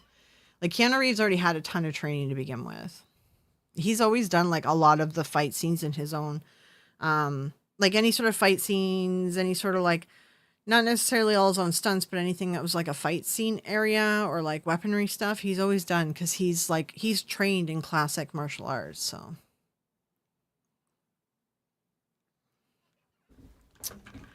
um, eh. Okay, the chat is moving in a weird, fast way. And I use Keanu girl personally. Yeah, he's Keanu's best role. Ooh, I don't know, man. There's so many. I really like The Matrix, just the first movie. Like honestly, if they just did the first movie, I think it would have been epic, like Rocky Horror Picture Show, you know. But because they kept going with the story, it got like too convoluted and watered down, and people got tired of it, so it ruined it. Had a nice conversation. He didn't use his power slug to cut line. Yeah, he doesn't. He rides public transit. You know the story about Keanu Reeves about his stalker? So he had a woman stalking him for a while, and he knew about this. Police knew about this. She broke into his house, and she was naked in his kitchen, and she was trying to come on to him, you know. So he made her a cup of tea, but she also wasn't like, she wasn't well mentally, like she had some issues, right? So he made her a cup of tea, got her like a robe, and then called the police and sat with her and talked to her while they waited for the police to come. Like that's what he did with his stalker. He's a very, very nice guy.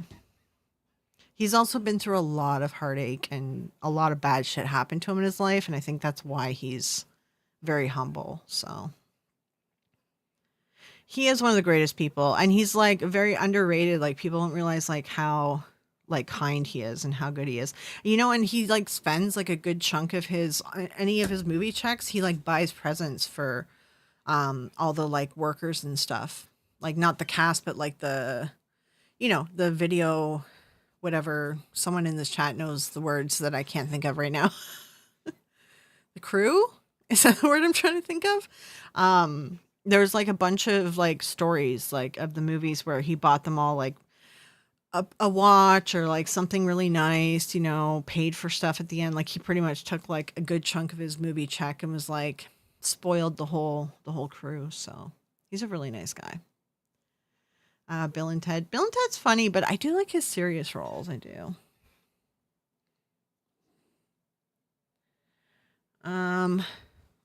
Okay, now the chat has died on Restream, but I can see it on the browser. Okay, this is good to know that the chat dies on me.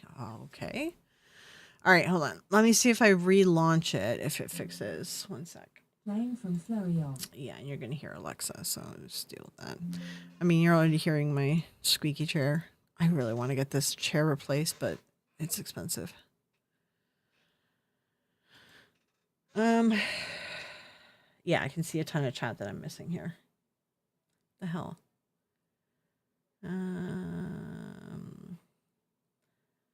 I'm okay. A ton of chat got cut off. I think I saw Chris popped in here somewhere.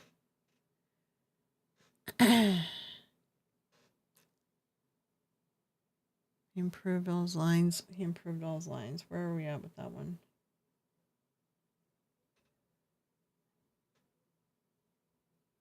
Oh, improv all his lines. Okay, no, we're caught up on here and here. Okay, so if I reload the chat, okay, it looks like it fixes if I close it and then reopen it again. So that's good to know, because I was trying to also test this multi-stream thing, because it's like annoying. So I need to get 100 followers on Facebook to be able to live stream on Facebook too. So that's something else that we're going to try to push, get people to follow me on Facebook. So he improved all his lines, had blast, and did most of his on his lunch break. Yeah, he's a pretty cool guy. Didn't even ask to get paid. He did it because they made him this ultra sensitive dude. Oh, interesting. Okay. The world doesn't deserve him, but it's so much that he's in it. Yeah, he's a good guy. Yeah. Hey Fleur, I'm here. Yeah, there's Chris. There we go. But yeah, my favorite Keanu movie. I don't know. Like, I think The Matrix might be my favorite one. Also because I like the bit of cheese, like the bit of the corny lines that was in there, and like just that little tad of the corny lines. Like that always gets me. So. But there were other good movies too that he did. Like, I mean, I used to watch him all the time in the 90s because he was hot. So there's certain actors that I just watch all their stuff because they were good looking. So, I was obsessed with Tom Cruise. He was like, I was obsessed with him. And then he did the Scientology thing, and I was like, nope. And then I switched to Christopher Nolan because he looked like Tom Cruise, but he was taller, and like he actually looked a little bit better than Tom Cruise.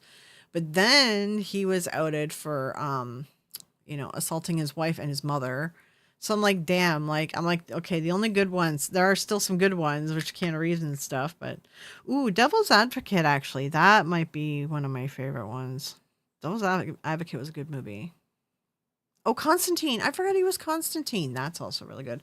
Although now that the Constantine was played, the TV show with the blonde guy, he is Constantine. I'm sad that show got canceled. I love the dark comic book stuff. The Wick movies weirdly gave him another dimension. Yeah, the Wick movies were really good too. I was into them. But like they weren't like super story heavy. They were just kind of fun, like visual adventures, you know? Did you read Lone Sky's book? I have trouble reading books, so I don't know who that is, but I'd have to do like an audiobook or something. I never thought he was hot, but I never found any guy hot. Yeah, okay. Yeah, I know Chris there. I'm pretty sure you're straight. So you're straight guy, so that makes sense. Tom Cruise and Legend. I owned all the Tom Cruise movies on VHS. Like when I was younger, when I got obsessed with somebody, I bought everything of theirs, and mine was Marilyn Manson and Tom Cruise. And I know like they became problematic later, but those were like my two ones I bought everything. The Devil's Advocate. Devil's Advocate is so good. Number 26 on like, I didn't watch many movies growing up. No, I never watched movies. Johnny Mnemonic. Oh, that was a good one too, actually. Yeah. And that reminds me, like, I, Robot is really good. I do like the futuristic movies. And Minority Report. I know it's Tom Cruise, but Good movie. It's a good movie. You loathe Tom Cruise? I was really into him. I will go rewatch his movies and stuff, but I know he's like a little bit of a whacked out because Scientology. Um, there was like one movie. My favorite back in the day when I was young. I can't remember what it was called. He was like starting a bar with his friend. I don't know why I liked that movie the best. I can't remember what it's called now. They were just like running a bar in Hawaii or something like that. My all-time favorite Keanu movie is My Own Private Idaho, hands down. Keanu and River Phoenix. Oh yeah, they were good together. River Phoenix was good looking too. Hellblazer, yeah. I like Dark. Oh, you hate Constantine? No, Constantine's the best. I love Constantine. Tim Curry in Legends is amazing. Tim Curry's Man in a Thousand Faces. You know, actually, that reminds me of David Bowie in what was that? What was that movie? It was like a maze or something. What was it called again? Tim Curry is a great actor too, but David Bowie in that movie, fuck, what was it? I can't remember the name of the movie, but that one is epic too. I love the costumes and the makeup and stuff. Cocktail, that's the Tom Cruise movie. Yep, I was really obsessed with that movie back in the day. Tim Curry was great. Pennywise. I never really liked the Pennywise. I didn't find it scary. It was just kind of boring. Labyrinth, yes, that's it. Such a good movie.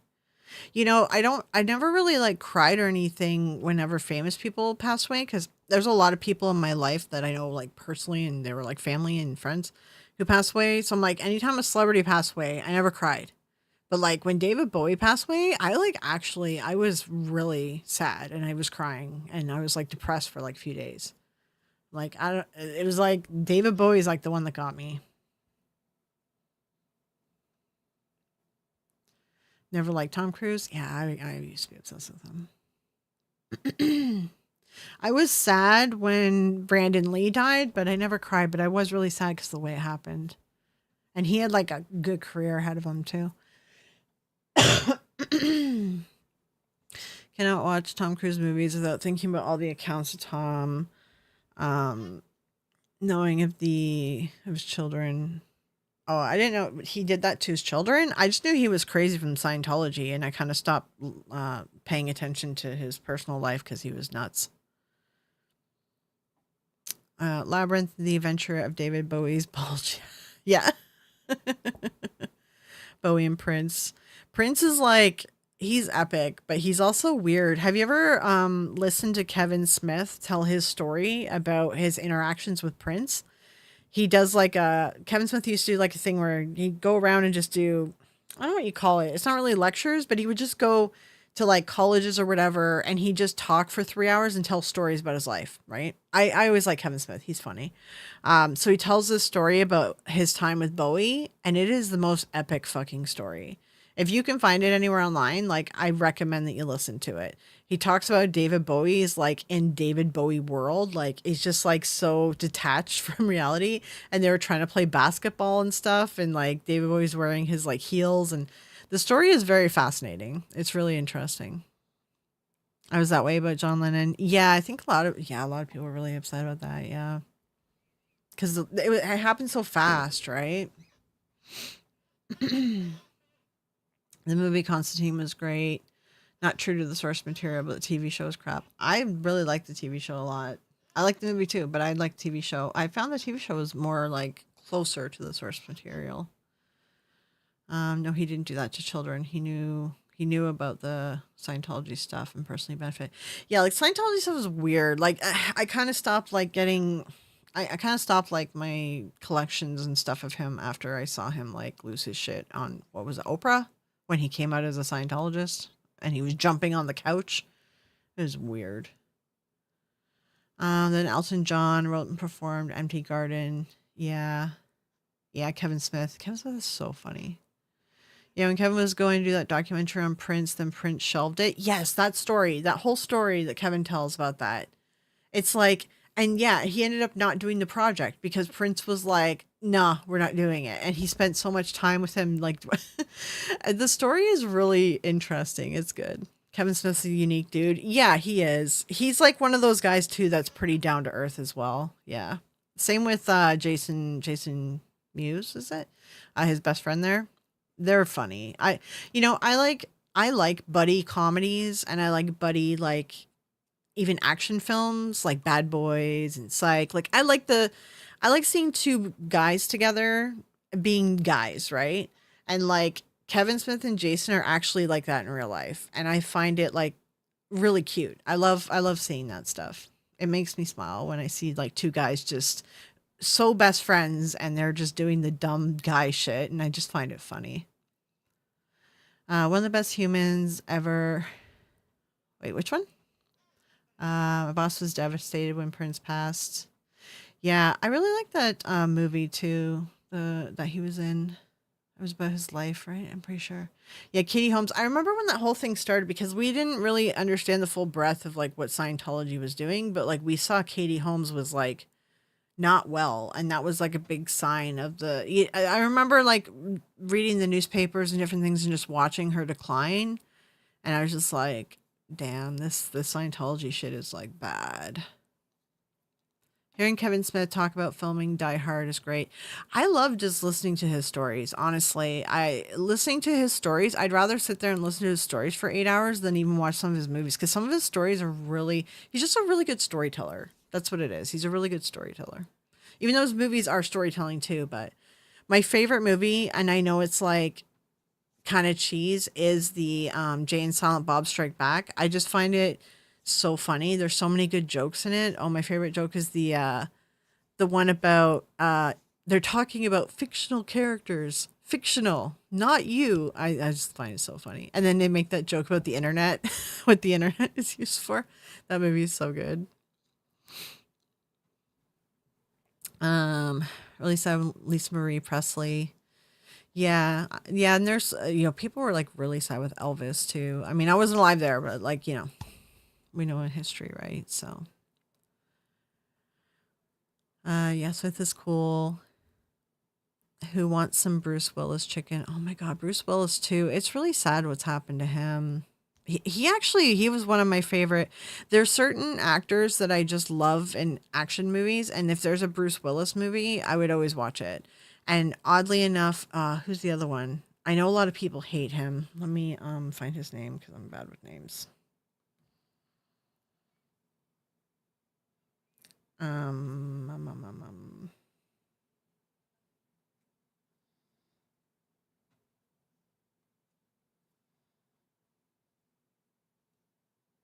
Nicolas Cage. I love the way he's like he overacts and it's really corny. Bruce Willis is a good serious action like actor and I like all of his stuff and all of his movies are like really good serious roles. But like Nicolas Cage is like in between serious and campy. And I love all of the Nicolas Cage movies. I think I just filled the cut. Yeah. And the chat just jumped. Okay. This thing is going to be real buggy, guys. Um, my mom was a big Elvis fan till she read Elvis and Me. I watched that Lisa Marie Presley movie that was made recently. Like, oh, it was a year ago, 2 years ago, something. Um, it was like interesting and kind of weird the way that he treated Priscilla. It was very odd, really odd. But I really was expecting more of the movie. I thought there would be like more tea spilled, but just the main thing was like Elvis was as weird as Robert, who owned Robert the doll. It's like one of those things. Elvis was weird, fucking weird, kind of creepy. Nick Cage, I like him. Yeah, I like his campy stuff. Um, John Travolta or John Travois' wife. I don't know John Travois. Did you see Moonlighting? Yes. And I had the record of Bruce Willis's records, like because he was a singer. We had all his records. like records, not CDs. Patton Oswalt is a great storyteller. Yeah, Patton Oswalt is a very good storyteller, and he's been through a lot of shit too. He's a like he's been very humbled. Yeah. Raising Arizona's epic. Yeah, that's pretty good. Christopher Walken. Oh my god, Christopher Walken. Actually, no, I love Christopher Walken. Yeah, it's like Nicolas Cage is like a campy version of Christopher Walken, but I will watch any Christopher Walken movie too. Like I love Christopher Walken. Your chat is getting tired. Yeah, it's being weird.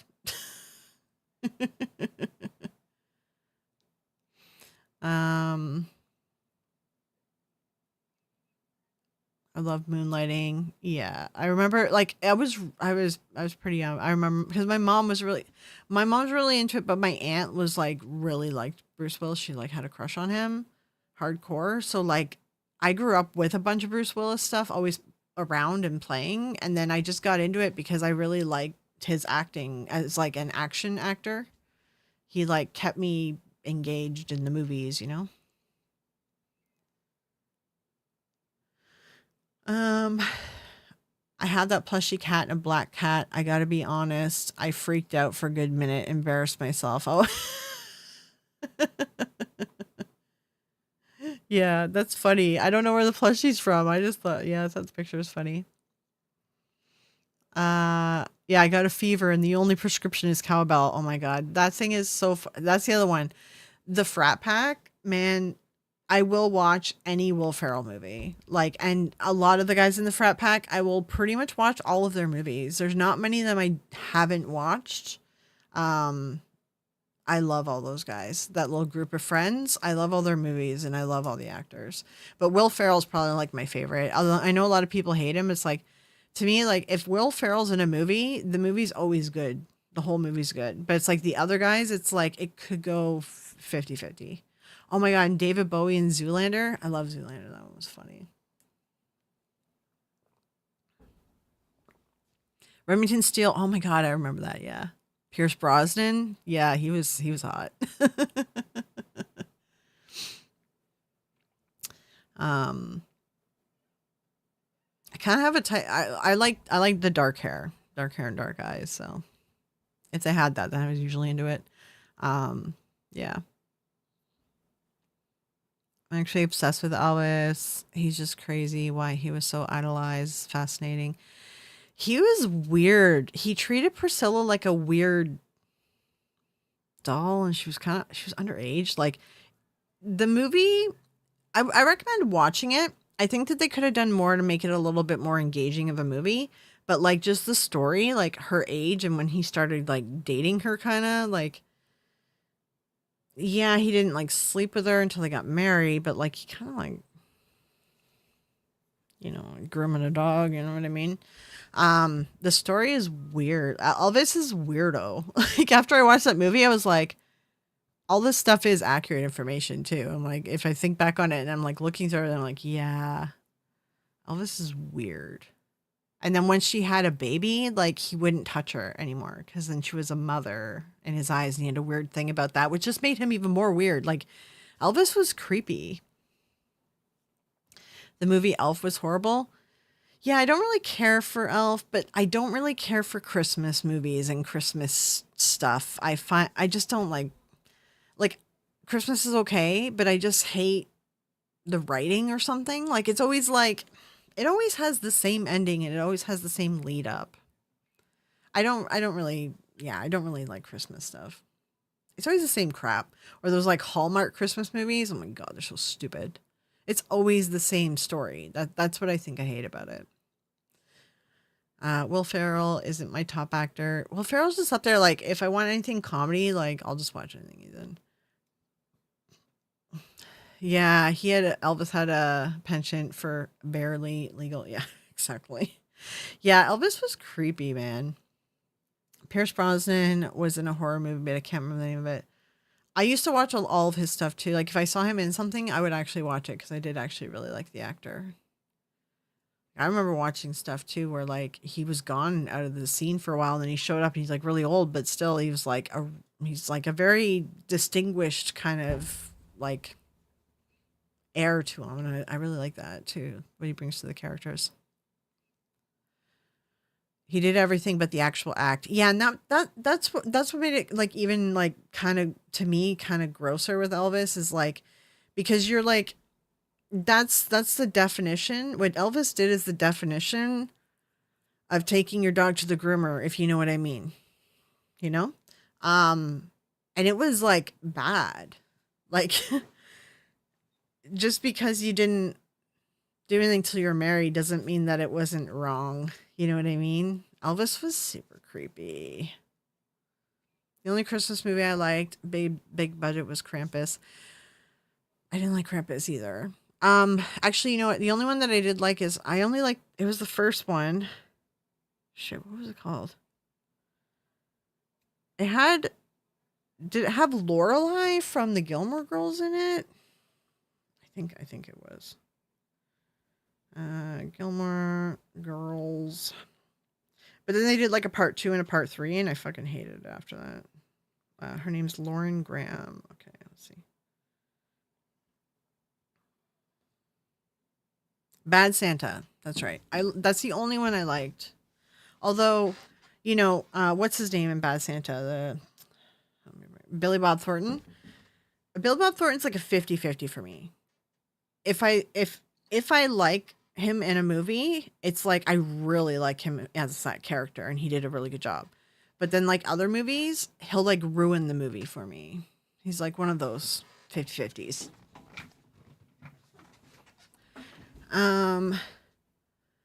Don't think I've ever referred to Elvis. Anyone referred to Elvis as creepy.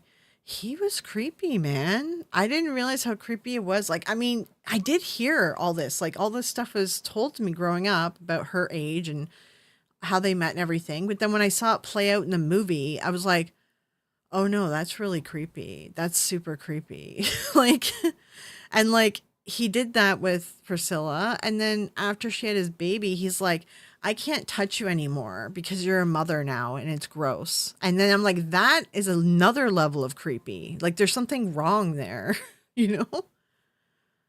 It's like, it was so, I don't know. Elvis, like, and now I have a different view on Elvis. I'm like, oh, he was freaking creepy, man.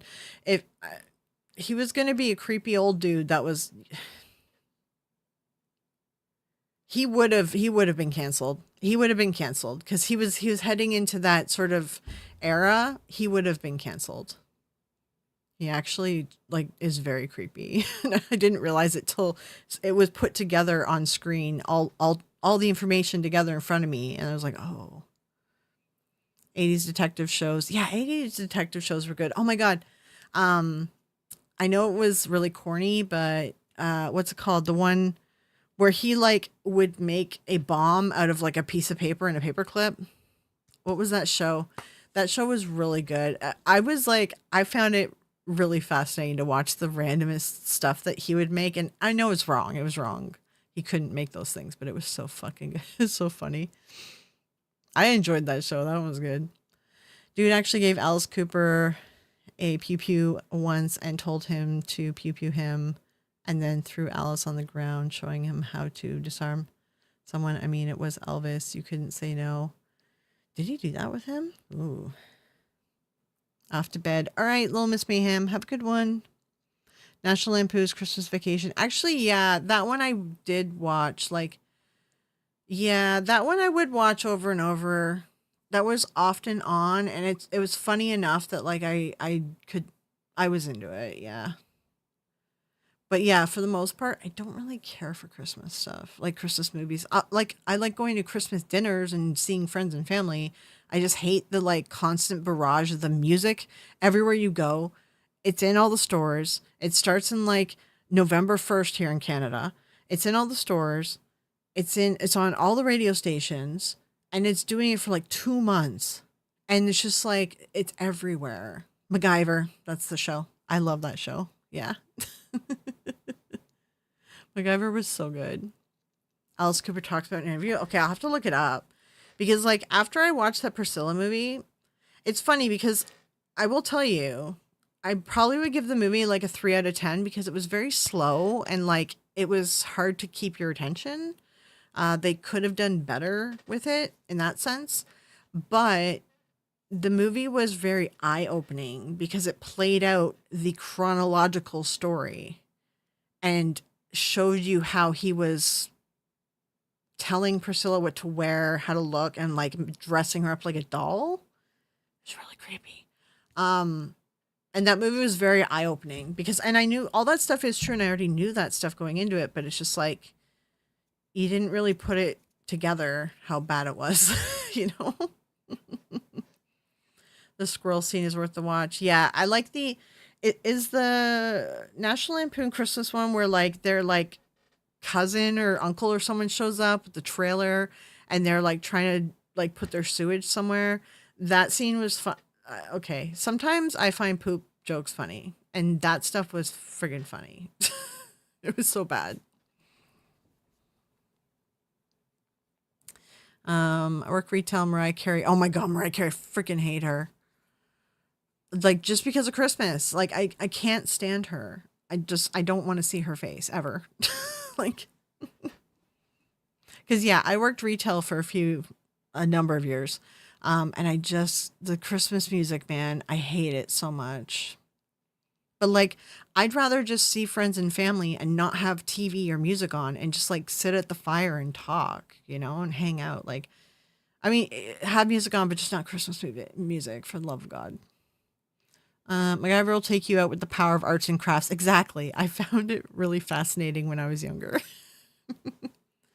Maybe that's why, like, because my mom always raised me to be like more creative, but I'm more like, what is it? Right brain, left brain, whatever. I'm more logic brain. I used to take apart everything in the house, and she never really like encouraged that. But when I saw MacGyver and the crazy stuff he was making, I was like so into it. And then I ended up going to school for stuff where I'm like putting together electronics and other crap. So I ended up taking a course on that, and yeah. Christmas traditions is why I love It's the Easter Beagle, Charlie Brown. I hate Charlie Brown. I can't stand Charlie Brown. I hate it. I hate him. All year round, I don't like Charlie Brown. Christmas Vacation is a good one for the holidays. Yeah. If it's the one that I'm thinking of with the RV, that one's funny. Yeah, Shitter's full. Yeah, it's so funny. You can't believe how Elvis fans still think he was perfect. Yeah, like looking back, like now that I watched that movie and I was like put everything together, and I'm like, oh, whoa, like why why does everyone like hold him on this pedestal? He was a creeper. 194 days till she thaws. God, don't even show me those stupid memes. They're creepy with the her and the ice, and you're just like, no, please, God, no. And it's like I like I like Christmas, but just the whole like commercialization of it and sticking it down your throat constantly is just like it ruins it. It's called Goes Wrong, Show the Nativity, you laugh the entire time. Yeah, was there like a scene too where like he was on the roof and then his like pants got caught or something and he ends up like hanging, but is like he's in his underwear or something. There's like just but okay, I do like slapstick comedy, so I think that's why that movie works for me. Like there's a few movies and shows and stuff that made me laugh to the point where like I couldn't stop laughing. I was like uncontrollable and I couldn't breathe. One was The Pet Detective, where he is on the ground, he's doing a prayer and he's talking some gibberish and he does the prayer, he's wearing the tutu and he just slams his face into the fucking like bench. And I was like, I was cracking up laughing. I could not stop. And then the other one was I can't remember the scene, but it was in the South Park's The America Fuck Yeah movie. It was in that one. It was one of those scenes, and I could not stop laughing. It might have been the puking scene. To be honest, it might have been the puking scene, which is super gross, but it just didn't stop, and I think that's what got me. That Priscilla movie was from her memoir from the early 80s, and that was also a miniseries movie in the late 80s. People have known how weird Elvis was for years, and he was given a pass. Yeah, it's like maybe people that are like maybe baby boomers like aren't creeped out by it as much. Maybe it's something that's like the newer generations find more creepy. And yeah, it is from her memoirs, and like because you watch the movie, I'm like, yeah, I remember this stuff happened. Like I remember learning about these things, so like it was all accurate. Yeah, But yeah, I mean, the movie was just really slow moving. They could have done better with it. But it's really good because it tells her story and it's very eye opening. So it's one of those things where I recommend you watch it just to see like her life and how it played out, you know?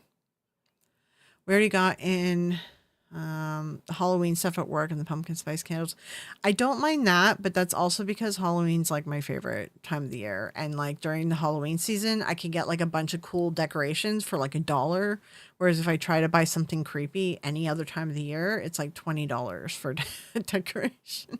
So at least on the radio here, they don't play Xmas music all day long anymore. Oh my God, it's so horrible when they do that. The Vacation Christmas movie is the one you're definitely correctly remembering. Yeah, so that one's funny. If there's enough slapstick, I like it. It'll be funny. Yeah. We're gonna have the happiest Christmas since Bing Crosby danced with Danny fucking K. This Christmas? I don't know. I also kind of just stopped celebrating Christmas because I'm like, there's no one really around here to celebrate with. So, hallelujah, holy sheet. Where's the Tylenol? Oh man, I'm sorry for the toxic festivity crap. I love Team America way too much. First Stone Cold Sober Dude. Team America, is that what the movie's called? It's funny. It's hilarious. But the South Park guys are funny. Like they're not. They used to be more topical, and that made them funnier. But I notice now they're just kind of like phoning it in. Like their jokes are not as good as it used to be. Yeah, it is called Team America. Team America World Police. There you go. America. Fuck yeah. The Christmas stuff comes in July 20th. Oh my God, Christmas in July. I hate that too. I hate it. I hate it. Hearing Mariah Carey for Pointer than 10 minutes at a time is considered torture or cruel and unusual punishment. Yeah, for more than 10 minutes. Yeah, I agree.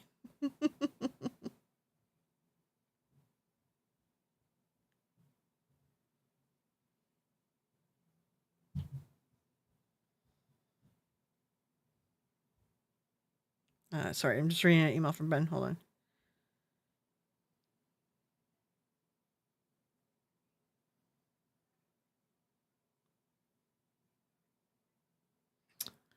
I think that Ben Radford, you guys remember what you watched that psychology episode? I know a bunch of you do remember because you talk about him with me, right? Um he publishes a lot of papers for Skeptical Inquirer. He writes books. He's got like friggin' 4 PhDs. The dude is like extremely smart. And he works with the CFI and stuff, and he's a ghost hunter, but he like applies a shit ton of science and psychology as a PhD in psychology, right? And he was saying to me that he's thinking about like he's always thought about doing like a video series, and I think he should start a channel like Kenny Biddle because like he's got a lot of really good debunks and a lot of stuff like that like Kenny has. I just watched the Biggest Douche in the Universe episode after your last live. Yeah, that one's funny. Found the episodic series to have an actual lesson often. Or you should check out Orgasmo from those guys. I probably have seen it. Yeah. No, I have seen it. I remember it. Yeah, I remember it now. It's all coming back to me. I watch there's certain like people that I will watch all their stuff, and Trey Parker, Matt Stone's one of them. Kevin Smith, just like whatever they make, I'll just watch their stuff. I'll watch all of it. I even watched Jersey Girl, man, and that one was that was a rough watch. That was a bad movie. Wow, PhD in life. Yeah, Ben's extremely smart, man. Yeah. All right, off to sleep. All right, blast trains. I know I should end the stream. I've been distracted. I have a bunch of work to do, and I'm just like, Kenny's a cool dude. Helped him with a video about 100 years ago. Yeah, Ben. I think Ben would do well on YouTube. Like, I think he's like a little more, like he sometimes talks a little bit more like scientific-y, but I enjoy that, and I think the skeptic community would really enjoy hearing his stuff. But then he's like a big believer, and like he's like a skeptical believer, but he's like more on the believer side when it comes to like cryptids and stuff, and he's got like interesting things to say sometimes. We have the same movie taste, Florio, but I never tried Jersey Girl. Just don't. Don't. Jersey Girl's so bad. It's the only Kevin Smith movie that I'm like, dude, I know that you want to get into serious movies, but it's just you're not good at it. You stick with the comedy. Like he's good at the comedy, he's good at the ranty like storytelling and stuff, but like when he tried to do a serious movie, it just did not land. No. What time is it where I am? It is 11 o'clock. Been on for 2 hours now and it was only a test. I know. I was trying to test and then I'm like, I have like a thing I want to run past you guys. It'll only take like 10, 15 minutes. And then we start talking about movies and TV shows. The pop-up lives are therapeutic. Yeah, they are, yeah. Honestly, I'm really loving the stream. I got a lot of stress right now. It's getting my mind off of it. Yeah, sometimes it's good to just kind of like hang out in a random stream and just chill, right? I'd rather watch Jersey Girl than the Crow remake. I agree. Yeah, I'd rather watch Jersey Girl than the Crow remake. All the Crow remakes. Like even, remember there's like Crow 2 and Crow 3, City of Angels and all that? I watched them all because I love the Crow and like it was bad. They're bad. They're really bad. Yeah. Florio and I are on the same timeline. Yeah, on the East Coast. Yeah.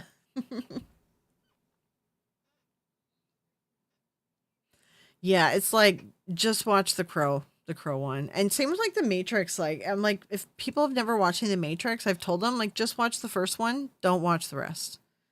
Because if you just watch the first one, it's gonna be like amazing and that'll stick with you for the rest of your life. But if you watch the rest of the Matrixes, you're gonna be like, what the fuck is this? Although I will say, the newest Matrix that they did, where they're like much older and everything, and I think it was only Netflix or something. It was like an exclusive. Um, it was actually the story was actually really good. Like I was surprised it wasn't convoluted and didn't go all over the damn place about it, right? Um, it was quite good. But you have to get through some like really shitty movies to get to that one, so that's why I'm like just stick with the first one.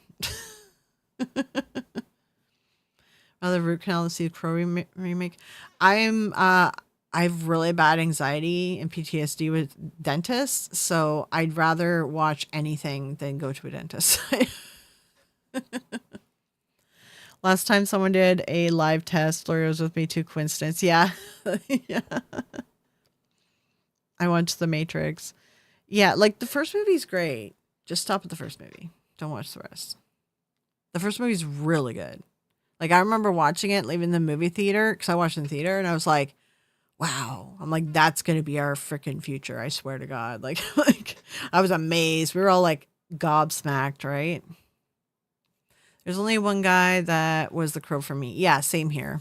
Yeah, like anyone who's tried to be the Crow since, it's just like, no, man. And the fact that Brandon Lee like died during the making of it, I'm just like, why are we remaking this shit? What? Just let it be a memorial to him. You know, it's his movie, and just let that be his movie. Stop remaking that shit. The Crow series was decent. I did watch that. It was all right. Yeah, like there was like a TV show. Yeah. Didn't like the new Matrix. I like the new Matrix. I like the story that it went with because it wasn't so convoluted and it was just like kind of a different take. And I feel like the Matrix is like you got to like mix it up if you're gonna make more movies because you're kind of at the end of the story. Um, I like the new one. I like the angle that it went, and you didn't have that convoluted monologues of like that made no sense. It was just straight to the point, so I liked it.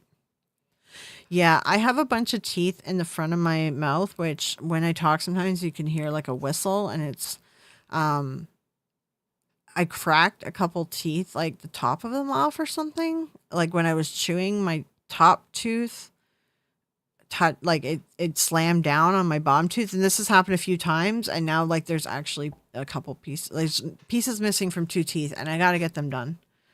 But I'm just like I have such bad problems with the dentist that I need to actually be literally put under and put to sleep, but I don't have the money for that, so I'm gonna have to go with a cheap way.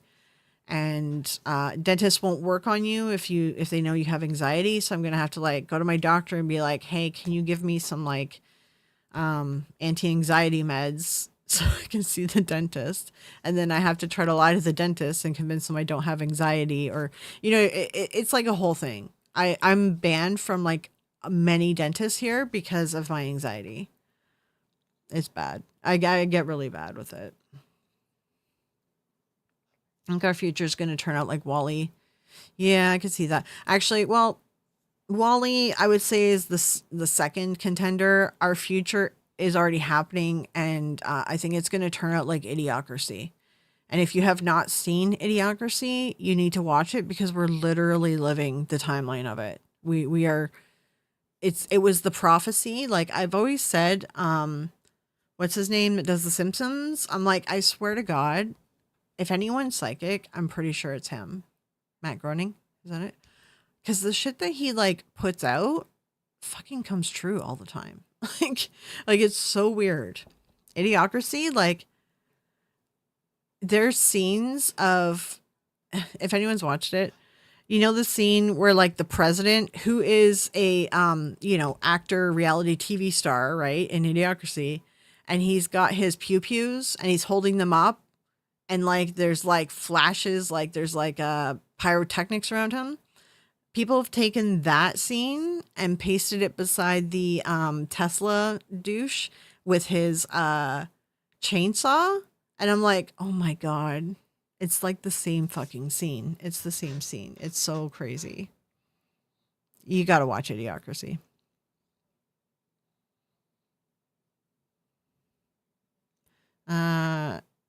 Is it safe? Why are you asking me if it's safe? Yeah. At least you're whistling from the right end, so all good. Idiocracy is so true. Yeah, it's happening. It's happening. Last idiot dentist I went to stuck the needle for lidocaine too far into my mouth. Oh God, it's horrible. Like the reason I have my migraines is because of the dentist. Like the reason that what started my, because people who have fiber, like we're born with it, like it's genetic for the most part.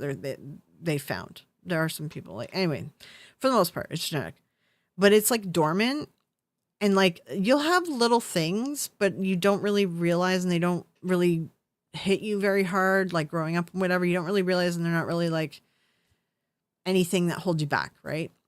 But then what happens with fiber is like you have trauma, a physical trauma happens, and actually an emotional trauma can happen too. A trauma happens and it triggers the fibro, and then your whole body's like, fuck this shit. And now you're in constant pain. So my wisdom tooth surgery was botched. He tore through both my sinus cavities. He sewed my gum to my cheek, and I couldn't open my mouth, and my whole face was swollen. My sinus cavities were leaking through my teeth. Because there were just gaping holes sitting on top of the roots of my teeth. I had to go do 3 surgeries to try to fix what he did, and it's not all fixed. It's a mess. I have TMJ now. And then that's when the migraine started. And that's when the fibro started. Like, it started trickling. It started with the top of my body, and it was starting to get bad. And then what happened is like, 9 months, or no, it's like, no, it was a couple years after that. It started getting bad, but it was like manageable, but it was like, I've never had to deal with pain like this. So then I was like, okay, I have to like fit this into my life. And then I was in college and stuff too. Like I was trying to deal with everything. And then, so a few years later, then I got into a car accident and I got whiplash. And that was just the final straw. It was like between the sinus thing and the whiplash, and it just made the migraines happen.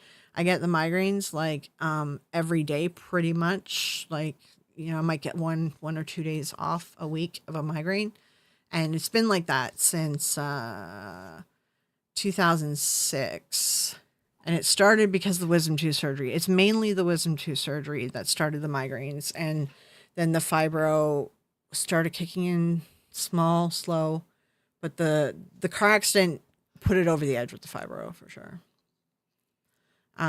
So I have issues with dentists. Also, the guy who messed up my face and messed up my wisdom tooth surgery and everything, he gave me like too much anesthesia or something. I don't know what happened, but like I just woke up screaming, and I was like kicking, like I thought that I was like being held underground or something. Like I was hallucinating, and it was like so traumatic.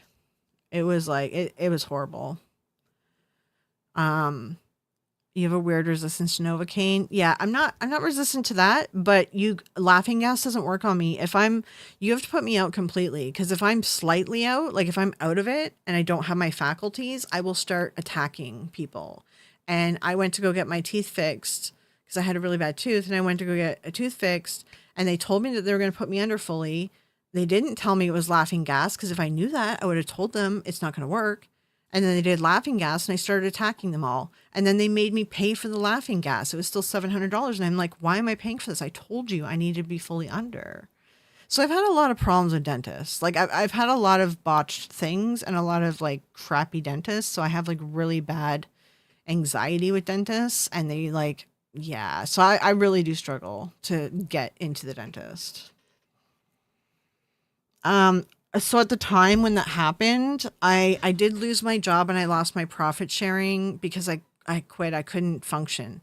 And yeah, it was so bad, the damage that he did. When I went to the ER to get help because I didn't know what was wrong with my face, the doctors there gave me their card, and they were like, have your lawyer like contact me when you go to sue this guy. I will go on the stand for you. There was multiple doctors who said that, which is super rare in Canada. You don't get a doctor who says that. That's how fucked up he messed up my face, right?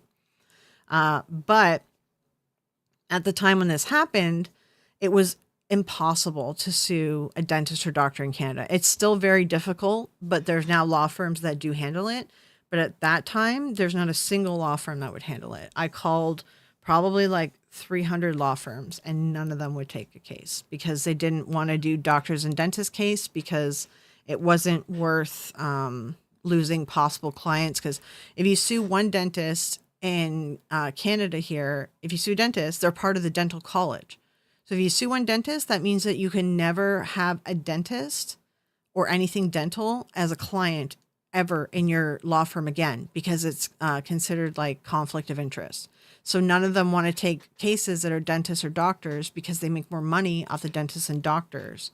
Like they can't even have them for like a real estate case or anything, you know? It's weird. It's messed up.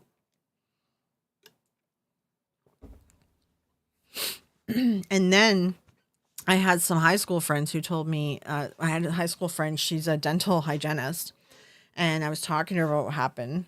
And she told me that that dentist who messed up my face, he already was fined by the college like 2 times, and he was told to retire 4 years in a row because he was botching surgeries and shit. I was like, great. I'm like, and still like nobody could sue him. And I'm like, this shit's messed up, man. So I'm scared of dentists. The point of the story, I'm scared of dentists.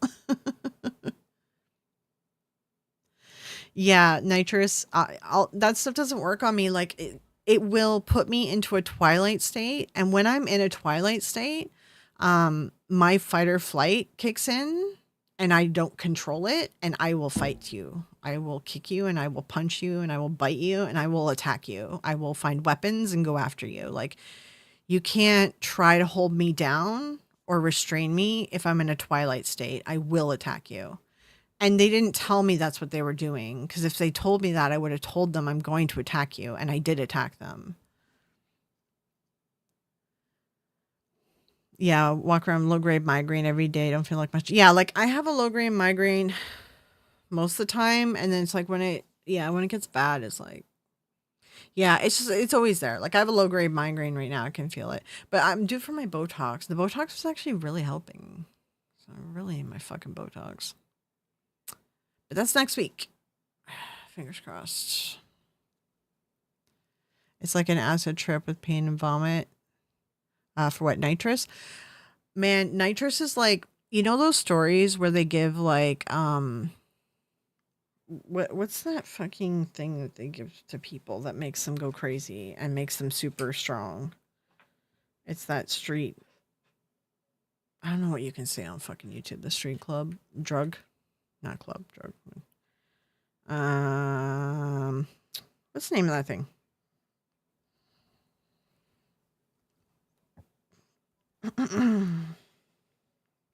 People like survive. Oh, PCP. Okay. Can I say that on YouTube? I don't know.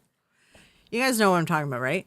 So like, when you give me nitrous, it's like that.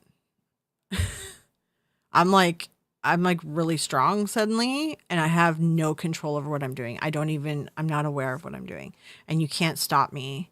The only way to stop me is by letting me go. Like don't touch me and let me go or I will I'm like the fucking Hulk when I'm in a twilight state. It's bad. I'm too dangerous like that. Like you can't put me in that state. And part of it is probably my anxiety. Like it's definitely like a sub, like it's something because I know I have anxiety disorder, right? But it's kind of one of those things where I also have depression. So the depression is worse for my life. So I treat the depression, but we can't treat the anxiety without messing up the depression. So it's kind of one of those things like I just live with it. I control it. I've done a lot of therapy and I control it. But you put me in a twilight state, that control is gone and I just lose it and I will attack. Yeah. The fact everyone knows these makes me worry. Well, I think it's because TV and movies, right? Like I've never done that thing, but like that's always been on TV and movies. And I don't even know if it's true. I just like they talk about on TV and movies, right? That thing like makes people superhuman and they can survive bullets for like not forever, like they keep walking for like 10 seconds.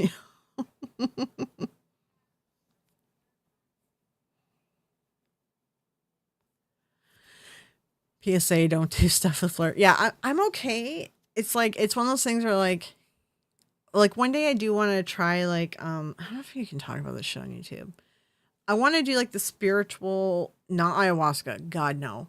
Like peyote, the peyote in the desert, all that stuff. Like one day I want to try it, like US desert, like Nevada or something. Um I've heard it's quite the experience, right? But if you were with me and we were doing that together, just don't hold me down. Like that's part of it. It's just like don't try to restrain me and then I won't attack you. That's kind of the thing, right? So and that's the thing when you're in a dental office, they're trying to restrain you and make you stop moving. And it's like, no, no, no, no, no.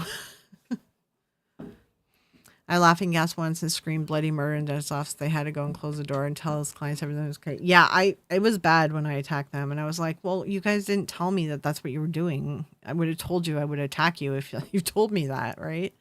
It's like I've done a ton of therapy to control my fight or flight, and it's like it's so crazy how much I control it, like consciously control it.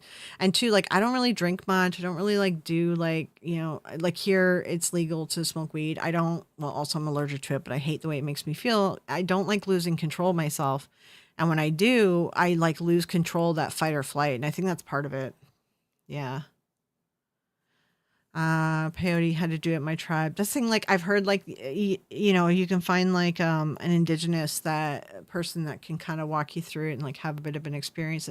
It's not crazy like ayahuasca. It's like more like it's like a ramped up kind of mushrooms kind of deal, right? I would never do ayahuasca though. I just can't handle that. No, I can't imagine. That sounds horrible to me.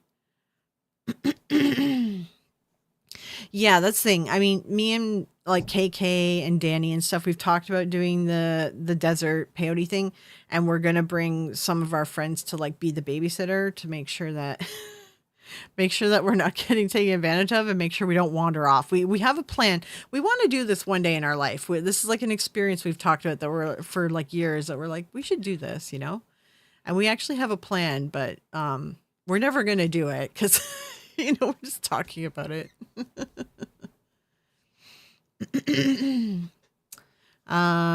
Jenna, I've gotten that before, and as long as it was actually real, um, it was fun. But there was like fake stuff that wasn't like the real, like it's hard to find like the real stuff. So that's not so fun. Yeah. But I've gotten that before, but it was like real and stuff, and it was fun. Yeah. I won't say the words. I don't know how much I can say on YouTube. If you ever do that, Florio, email me. I'll send you a proper medicine man. Yeah, saying I want to do it with like a medicine man or someone, you know, a shaman or something. Yeah, I want to go too, says Julie. Yeah, yeah. I was in the ER once, and the girl next to me was given happy gas to relieve her pain within minutes. It was like being in the middle of a Sia concert. She was so loud and had no off switch. Yeah, that's the thing. If you give me that, I will get up and start wandering. And then if you try to touch me, I will attack you. So like it's like one of those things where like I'd be okay on like I mean, I've done, I've eaten like the vegetable mushroom before and stuff like that. Like and I'm fine, I'm not like out of my faculties. Even like it's legal here to smoke weed in Canada. Um I feel like I'm losing my faculties on it, but I never actually do. But I hate that feeling like I'm going to. And I don't think peyote, an experience like that, I don't think it's going to be that bad because I'm going to go into it like with the mindset, right? This is like an experience. But like if you give me something like laughing gas, it's too strong. And it's just like one of those things where it's like, it's just one of those, you shouldn't give it to me. You just shouldn't give it to me. Woohoo, road trip. Yeah, yeah. So your and a friend's gonna end up doing that shit from the scene in Young Guns. I always loved the movie too, Fear and Loathing in Las Vegas, but I always found Hunter S. Thompson to be really fascinating as well. So, and in that one scene in the movie, like there's like bats chasing them, but there's like no bats and stuff. I thought that was interesting. But yeah, I mean, our whole thing was like, we'll go to Las Vegas one day in the future. Probably never happen. Because a bunch of us want to meet in Las Vegas, a bunch of our friend group. We're like, Las Vegas would be a good spot for us all to like meet and just like hang out, right? Like, even we could even do like meetup, like a YouTube meetup. Like Las Vegas is kind of like one of those places. Like, all right, it's kind of if we do something stupid, it's Las Vegas. It's expected. But like I don't gamble, and like a lot of my good friends don't gamble. I just don't find it fun. But I love like magic shows and things like that. So I'm like, I'll be totally down for doing like magic shows, comedy shows. And then I said like, and then one of the nights we're there, we'll go out into the desert and we'll do the experience, right? That's sort of the plan. You see the size of that chicken? Yeah. Yeah, bat country. That's what it is. Bat country, yeah. Actually I get the desert scene in the film The Doors, yeah. Makes you puke a bunch.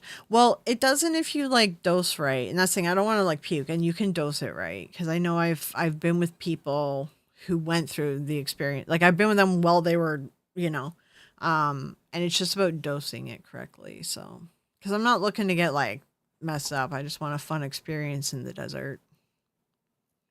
Fear and Loathing's great. It's a great movie. Yeah. Be careful in Vegas. Zach lives there. True. Yeah, actually, you were right. We had 2 bags, 75.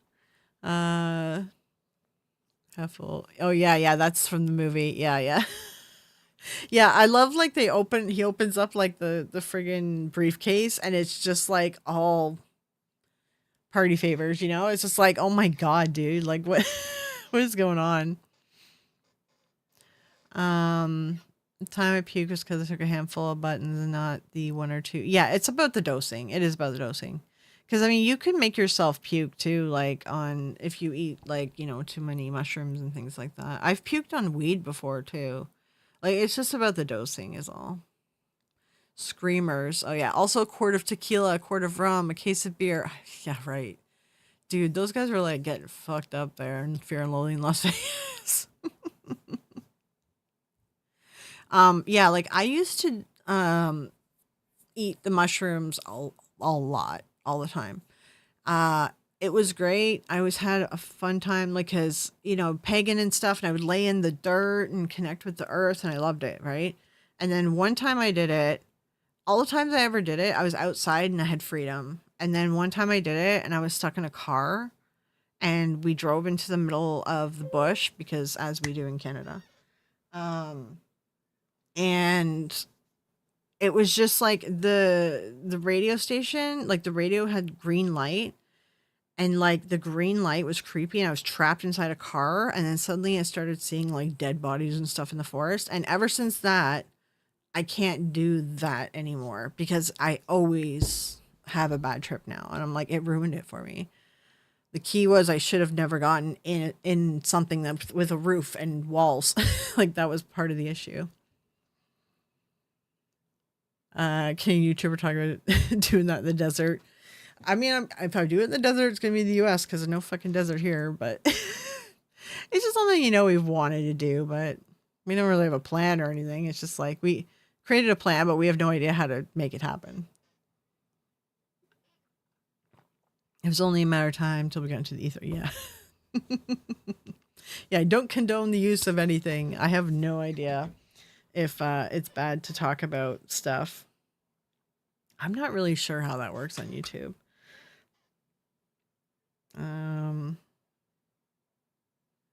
Oh, she got the running shoes. Oh man.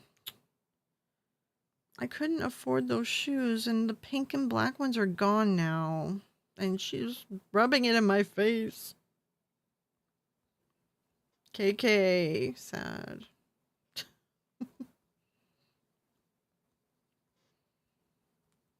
I really need like a new pair of running shoes, and I found a pair, and we were talking about them the other night. I'm like, but they're like $100 because, of course, the only running shoes I can wear is Skechers because everything else hurts my feet. And I need a new pair of running shoes for going on walks and stuff, but I can't afford them yet. And there was pink and black ones that were really cute, and pink and black are all gone now. I'm just hoping that I can get them at least in black or anything like eventually.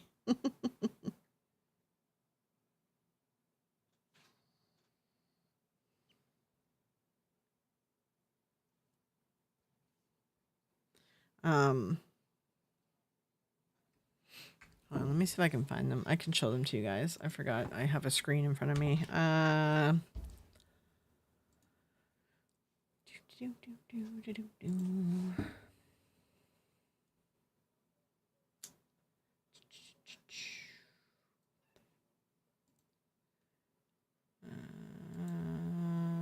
are they?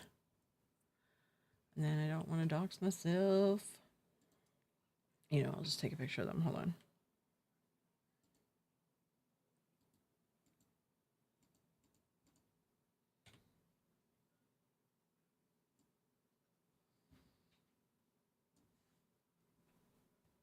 Playing from Florian. I know, Alexa. Shush.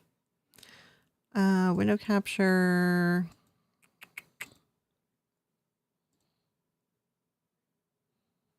Okay. Here you see them. These are the shoes I wanted. Yeah, so these are the shoes I wanted, but they are all sold out now. And then KK's like, I just got them. I was like, you freaking throwing that in my face?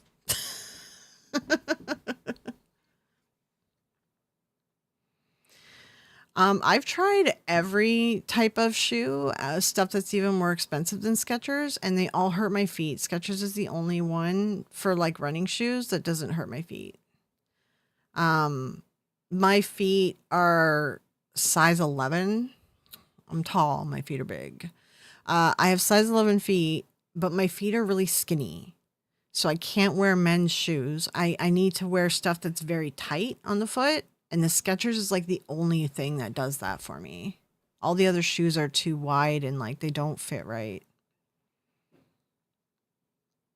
I hate those kind of shoes. They don't stand. Oh yeah. So why I want these shoes is my issue because my feet are always skinny and stuff, and like they slide in the shoe.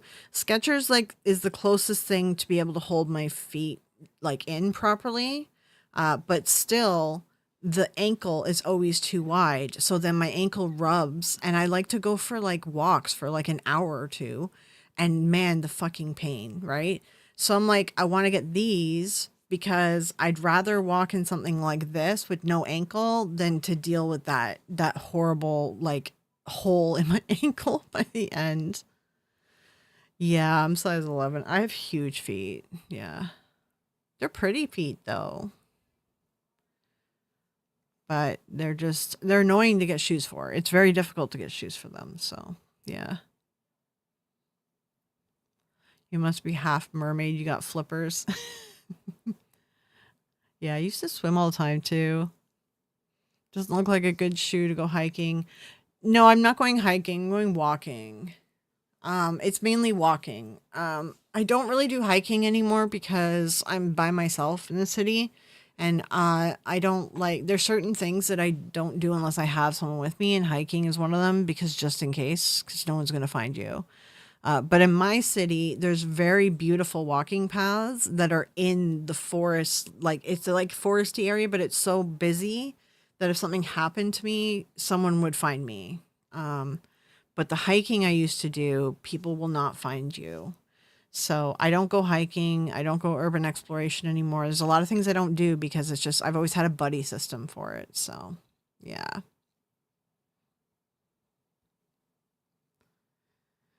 Canadian YouTuber talks about pretty feet, debates OFL. No, I have really nice feet. Yeah. Yep. Like they're really pretty, but they're very long. They're very long. I can barely walk. Yeah, Julie, I mean, yeah, you'd have trouble. And sort of that's how it is with KK too. Like she actually can't walk for very long either. And I'm like, when we go to like these things that we want to do, we need to figure out like there's a way we can rent a wheelchair when we travel. We're not sure if that's an option.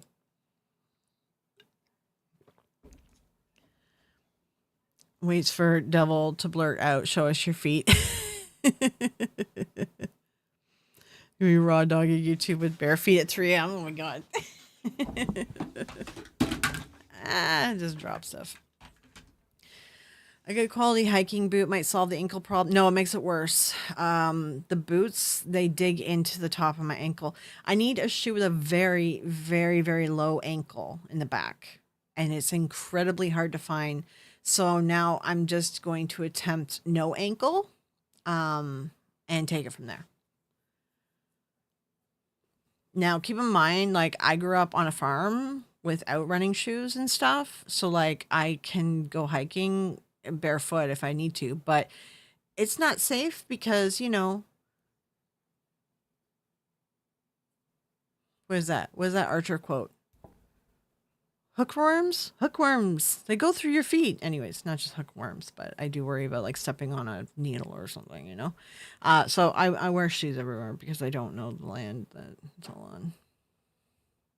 Never go hiking alone. Yeah, that's the thing. I don't have anyone to go hiking with, so I'm just not going to go hiking. So I do the walking trails here because they're busy. And if something happens to me, I'll be found.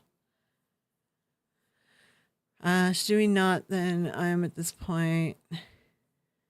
Jesus, devil. Oh, I missed it. I missed what happened. How about going to a foot doctor and have them form fit you? I can't afford those shoes. I have done that once before. I did buy custom shoes. It was so expensive. It was like $700. I just can't afford that for shoes because I wear out shoes very quickly. I'm a little bit I'm a little bit of a dragger of my feet sometimes when I'm just like sort of in the moment of like I'm not really paying attention. I'm chill or I'm fast walking and I kind of drag my feet and so I burn through shoes when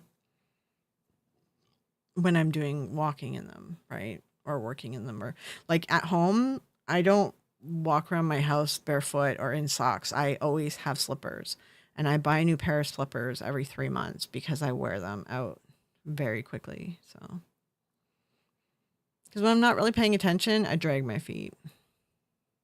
Went from wrestling to movies to drugs to Flir's feet. Yeah, exactly. Yeah. Yeah, I think it was ringworms. It was either ringworms or hookworms. I gotta find that quote. Hookworms. They get through the feet or something. Through the feet. Archer quote. I think it's hookworms. Oh, here. I think I found it. Hold on. Hello, hookworms. Get in my feet. That's it. Hello, hookworms. Get in my feet.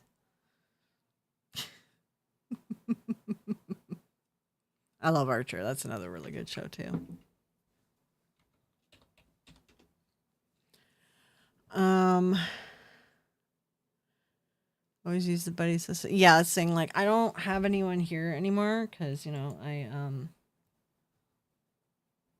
left the jerk and stuff. You know what I mean? So I'm just on my own. So I don't really like do the outdoorsy stuff that I used to do because you're so canceled after this. I think I'm okay. I think I'm towing the line. Maybe I don't know. I don't know. To be honest, the stuff about the substances, I'm not sure if we can talk about those, but it was all hypothetical. We never, we're just kind of talking about a movie, and I have to have something on my feet. Hardwood floor hurts my feet. Yeah, for me, it's no, yeah, the quote is hookworms, but yeah, you probably get ringworms or so, like scientifically, it's probably ringworms or something. Pinworms, I don't know. Did he repeat it in Bob's Burger? I'm not surprised. He's really funny. He does a lot of improv stuff. Um, what was the question I was going to answer? I totally fucking forgot what I was doing. Oh, hardwood floors. Yeah, so like I have like this skin disorder thing that sort of comes with fibro. It's called like allodonia or something, where like I feel everything on my skin like a lot. Like sometimes I have to wear like clothes inside out because the like seams hurt me. But some days it doesn't hurt. There are people that hurts like constantly, which I thank God it's not me. But so my skin is like really weirdly sensitive. So I always wear slippers or something because like if anything, any dirt or any hair or anything touches like the skin on my feet, it like creeps me out. It bothers me and then I just want to shower constantly. So instead I just wear slippers.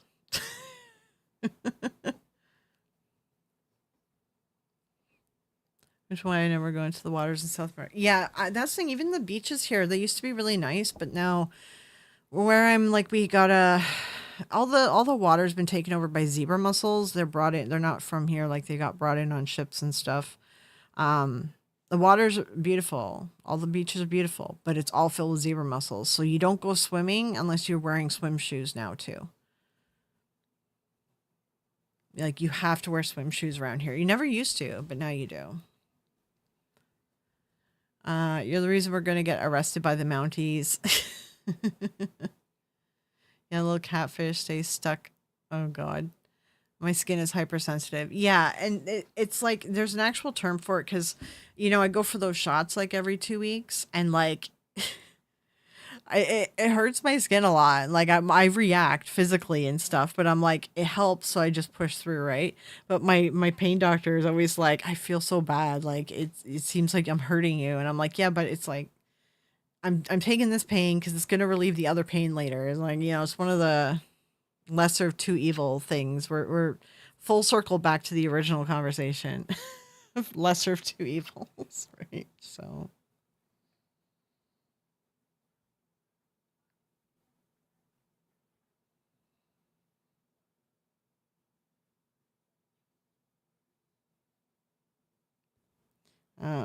sorry, I was looking at my phone. Um Forrest, you're talking in Russian. Don't know what you're saying. Go to bed with ice packs, but have heat pads by my bed. Yeah, I only like my head and neck and stuff most time neck's 50-50. But my head needs to be cold. Um, but my feet, I can't fall asleep unless there's heat on my feet and like usually in my calves. And that's a fibro thing. The head thing though, that's a migraines thing. But the feet, like the heated blanket and having a heated pad all around all the time, that's 100% a fibro thing. We all have heating pads. I have a heated blanket, and then I have a heated throw at my desk, and then I have another heated throw for on the go, and I have a heated pad in case I need to do spot areas. And I have the extra heating stuff too because I've had it where my blanket died and then I was struggling until I could afford a new blanket. So I'm like, now I have extra blankets around just in case.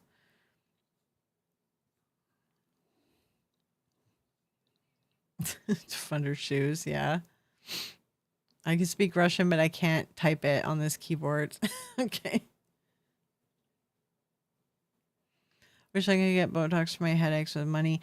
Yeah, I'm lucky that it's getting covered under this like special program with the government because my migraines are just so fucking bad that covering they're covering the Botox itself, which is expensive. Um, but I have to pay for the injection fee or whatever. So I still have to pay like $200, which normally in Canada we don't pay for doctor appointments. So like that's very different. But I mean, I'm lucky to get the drug itself covered because that costs way more than $200. So yeah, half Russian, yeah. I mean, I'm like born was second generation Canadian, but I'm like 60% of this Irish England thing. It's like a combination thing. It's like Northern Ireland and England. And then I'm like 25% German.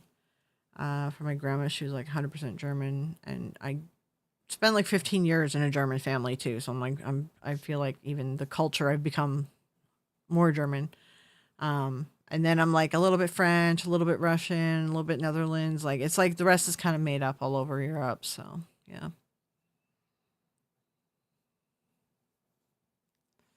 pretty sure there are dudes who'll buy worn socks.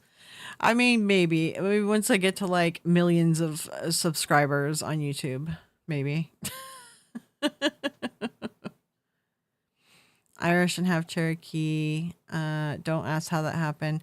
That's pretty common, actually. There's a lot of Irish that moved into Cherokee areas, so it's very common to find a lot of mixed Irish and Cherokee. I have noticed that, just because I usually check up on people who say that they're Cherokee, or you know what I mean, like because there's a lot of people in Canada that lie about being Iroquois and stuff where I am. So I usually check up on that stuff. And then I've done research and I'm like, oh, that's surprising because like the people that say that are usually part Irish too. I'm like, it's very fascinating. There must have been some sort of like immigration in that area or something that happened.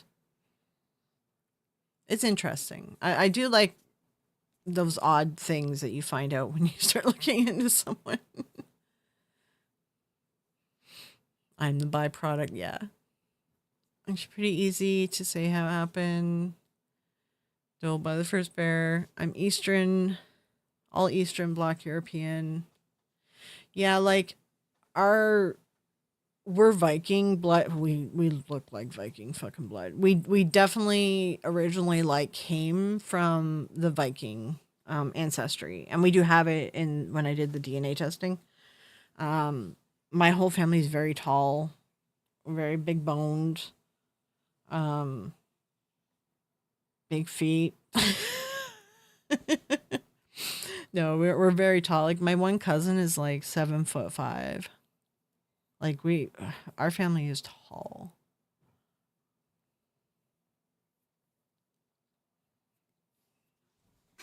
Mother was off the boat. Irish traveled with the lumber mills. Ended up in Oklahoma because there was a huge influx of Irish that came over because of the potato famine, right? So and they came on the East Coast, and then they kind of went from there. So there's a bunch of Cherokee kind of in the East Coast area, right? So like down further southern, like South Carolina and different North Carolina and stuff.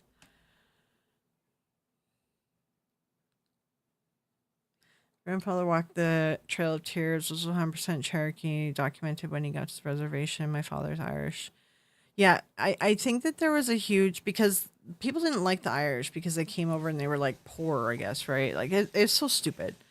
So I wouldn't be surprised, just thinking about the way like history is, I wouldn't be surprised if they tried to put the Irish, like, because they were trying to send away the indigenous people, right?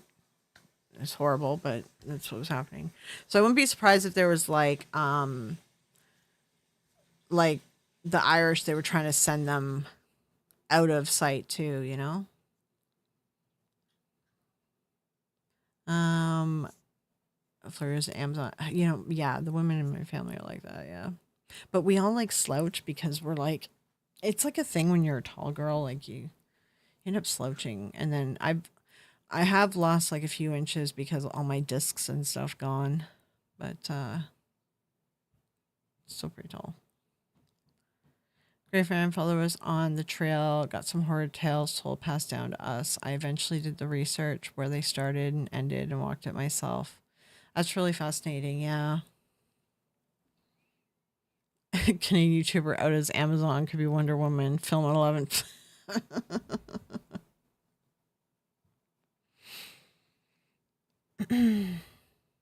Yeah, like there's a lot of shitty things going on back then. And they picked on people that were like just yeah.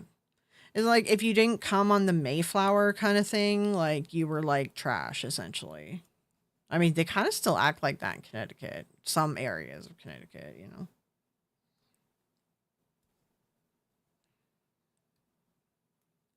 Humans are mean to each other. That's what history has taught us.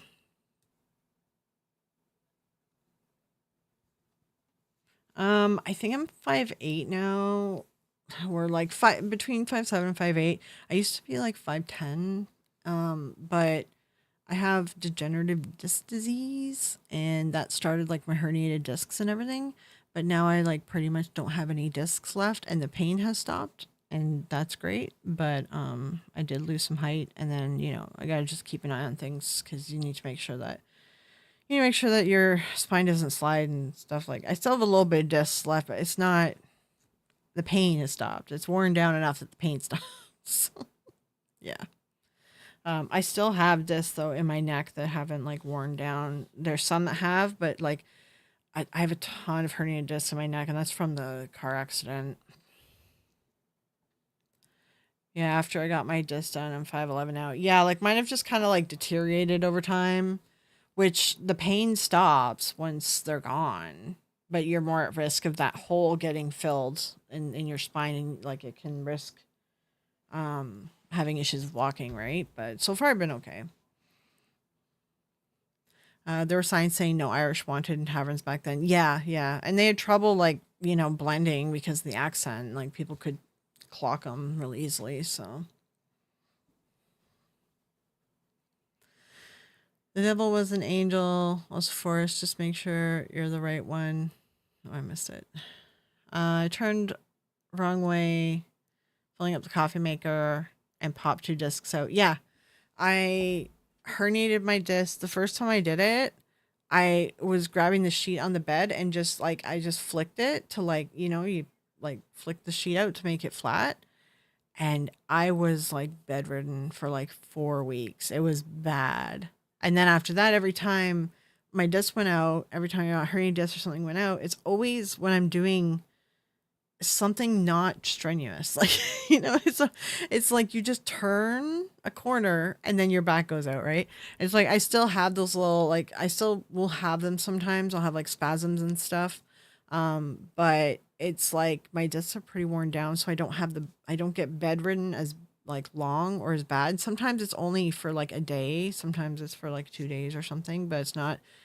When it first was happening to me, I couldn't stand up straight. Like I got stuck in the position that I was in when it happened, kind of deal. So it was bad. Yeah. Um. Yeah, you're 5'6" and then you're 5'4" now. Yeah, because I was like 5'10". I think I'm like 5'8" now. So my one cousin too. Well, see, the one cousin I said he's like 7'5", and then he has a sister, and she's like 6 foot something. Like she was really tall. She's like tallest girl in her whole family. For the morning stars, great sound when contact happens. I don't know what that is. I was 6'1". I joined the paratroopers. Now I'm 6 foot after 11 years of service. Yeah, we lose height. We do lose height over time. Need to get an inversion table. Yeah, I know my ex used to use that, but like my doctor told me not to fucking use it unless a doctor or a PT or someone is like overlooking me because I'm so like my back was just so delicate. They were just like, stop, don't. I stopped going to the chiropractor. I stopped, like, it was just making everything worse. So, it was like pretty much just like ride it out and be really careful and delicate with your back is pretty much how I had to handle it for years. So, but now it's like my back's not too bad, but I have really bad like sciatica, but they shoot. I can have one of them done at my nerve block appointments. They won't do both legs in case it makes my legs wobbly and I give out and fall. But I wish they would do both because it helps a lot with the leg pain. So I only get to do one a week. So I got to decide which one I'm going to do this week, right or left. Turn the wrong way playing Halo on Xbox and kid popped out. Yeah, it's always like you do like the slightest thing. And like my doctors have said, like it's because it was building up and it was just like that one little last movement is what did it. But like you did something to yourself earlier and it just didn't really take yet. It's like, you know, so I was like, okay. Yeah, spinal stenosis. That's what I'm trying to think of. You got to make sure that you don't end up with spinal stenosis because that can cause you to have issues with walking. But you have the scoliosis, which does not help things. Scoliosis is like, it's rough. Yeah. Yeah, you were 5'9", now you're like 5'5". Yeah, yeah.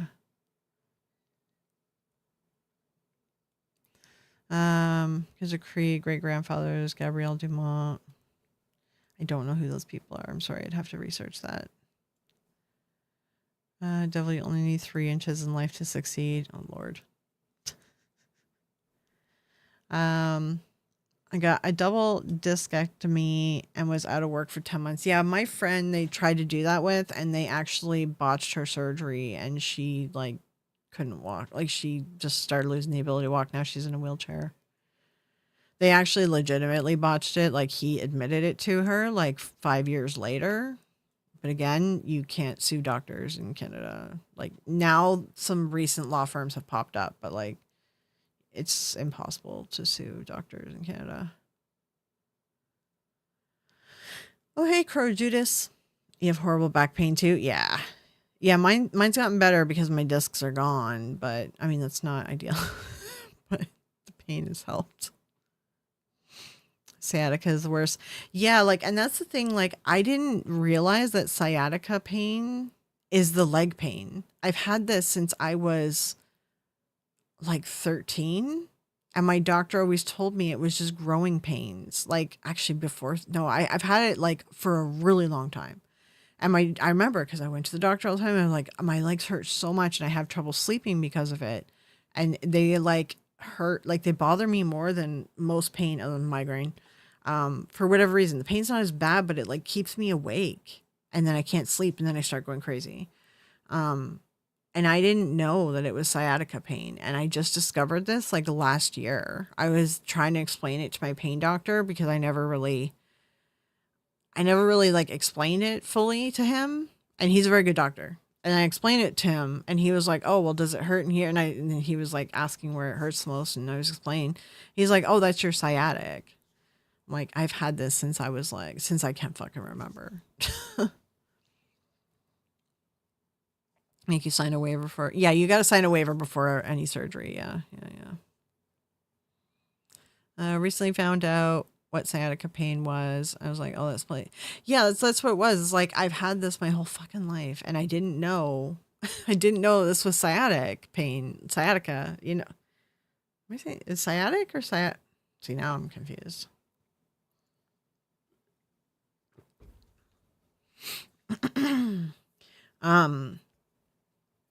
Well, he freezes my sciatic nerve. So when I go in to get nerve block injections, he does like, so the nerve block injections are like, they're like the same stuff that's in like an epidural. So he just shoots a ton of it into my sciatic nerve and then I get relief like instantly. It helps so much. Yeah. My son had growing pains. His legs were killing him. Took him to a clinic. Doctor checked him out. Told him it was growing pains. He needed confirmation, even though I told him. I had these growing pains my whole life in my legs, and they're like very disruptive because they do stop me from sleeping. And then I was like 20 and I went back to the doctor and he's like, I'm like, this isn't growing pains. I'm 20, you know? And then still he was like, no, it's still growing pains. You're still growing out to your body. It has to be growing pains. It's nothing else could be. It's like, it's been fucking sciatic since I was like, I don't even know. Like it's been my whole life. Doctor wanted to give nerve block injections. I didn't do them. Nerve block injections are great. They work great and they won't do any long-term damage. Like there's something that they aren't anything long-term, right? The nerve block stuff, it's just like lidocaine and they just shoot it into your muscles. That's pretty much it.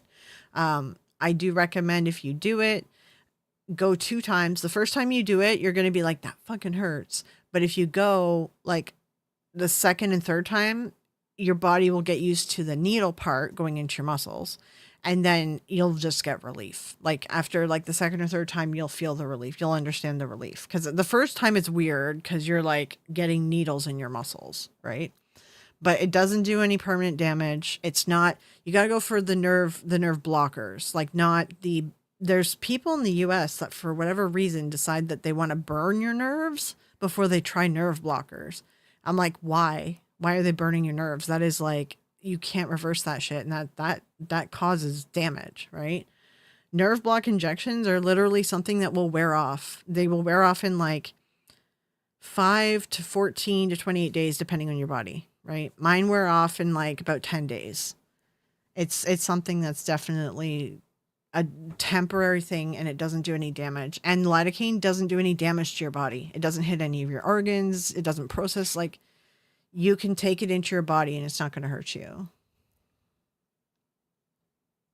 So I recommend them. I really do. Yeah. Have you tried the stretches for sciatica pain? Yeah. Yeah, they do help too. Yeah, I do the ones that cuz I do yoga as well. And the sciatic stretches that help me are like the ones where I bring my knees like closer to my chest.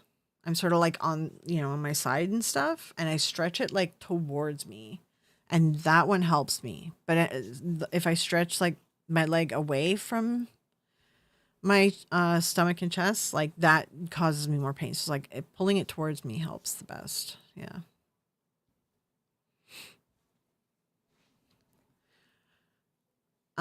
You don't feel the medication for nerve blocks. It's not something that you feel. Like it's just freezing. It's not going to get you high. It's not going to cause anything. Like it's literally not anything that you're going to feel. It doesn't, if it hits you strong, great, then you're going to have better pain relief, but you won't get any like head high. You won't feel sick, nothing, right? It's literally just freezing. And hating needles, I just close my eyes. Like I always hated needles. Once you get that pain relief from these nerve blockers, because they do give really good pain relief for almost like for most people, the majority of people. And once you get that pain relief, like the needles are worth it because you get exponential pain relief. They pretty much freeze your pain. It freezes your pain. It's great. I do. You should get them. Yeah, you should. If you're thinking about getting them, just try them. And they go in your muscles. They don't go in your bones. They don't go in your spine or anything like that. They're for your muscles. Yeah.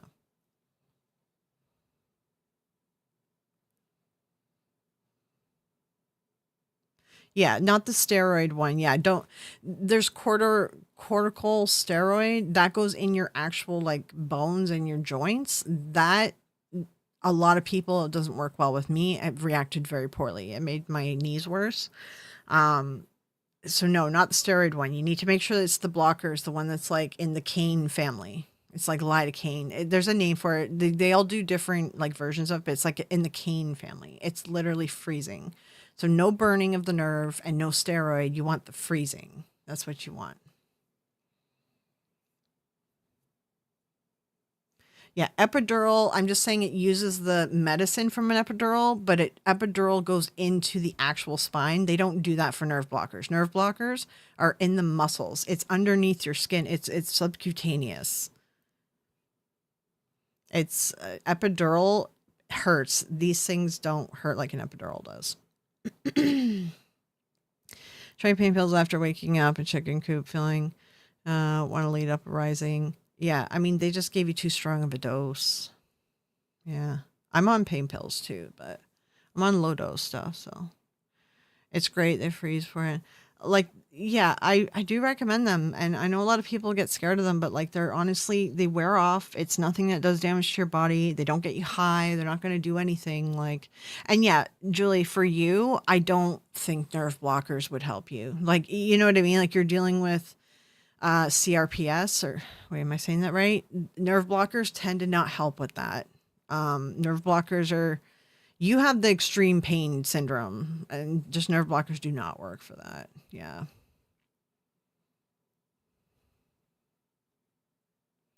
I should probably go ahead and do it. I got retrothesis. I don't even know what that is. What is that? Corticosteroid can work but cause long-term damage. Yeah, but corticosteroid, like if you're worried about medication hitting you and if you're worried about your bones being touched wrong, that's the corticosteroid. Avoid that if that's what you're worried about. Nerve blockers are just like, it's just like lidocaine. And you know how you can buy lidocaine patches at like the pharmacy? It's like that, but way better because it goes into your muscles and it stays in your muscles for it depends on the person. Like I tried going weekly. Mine don't last a full 2 weeks. Like right now I'm just in so much fucking pain. Because I'm due on Monday. Mine don't last a full 2 weeks. They go anywhere from like 8 to 11 days. Like, no, maybe like 9 to 11, 9 to 12 days for me. Maybe 8. It's hard to say, but I tried to go weekly because I was like, oh, I don't like being in pain for these few days. But I found, and this is where you gotta figure out your body. You gotta test your body. So I started going weekly, and the nerve blockers do cause me pain because it is a needle in your muscle. It causes me pain for a day or two, right?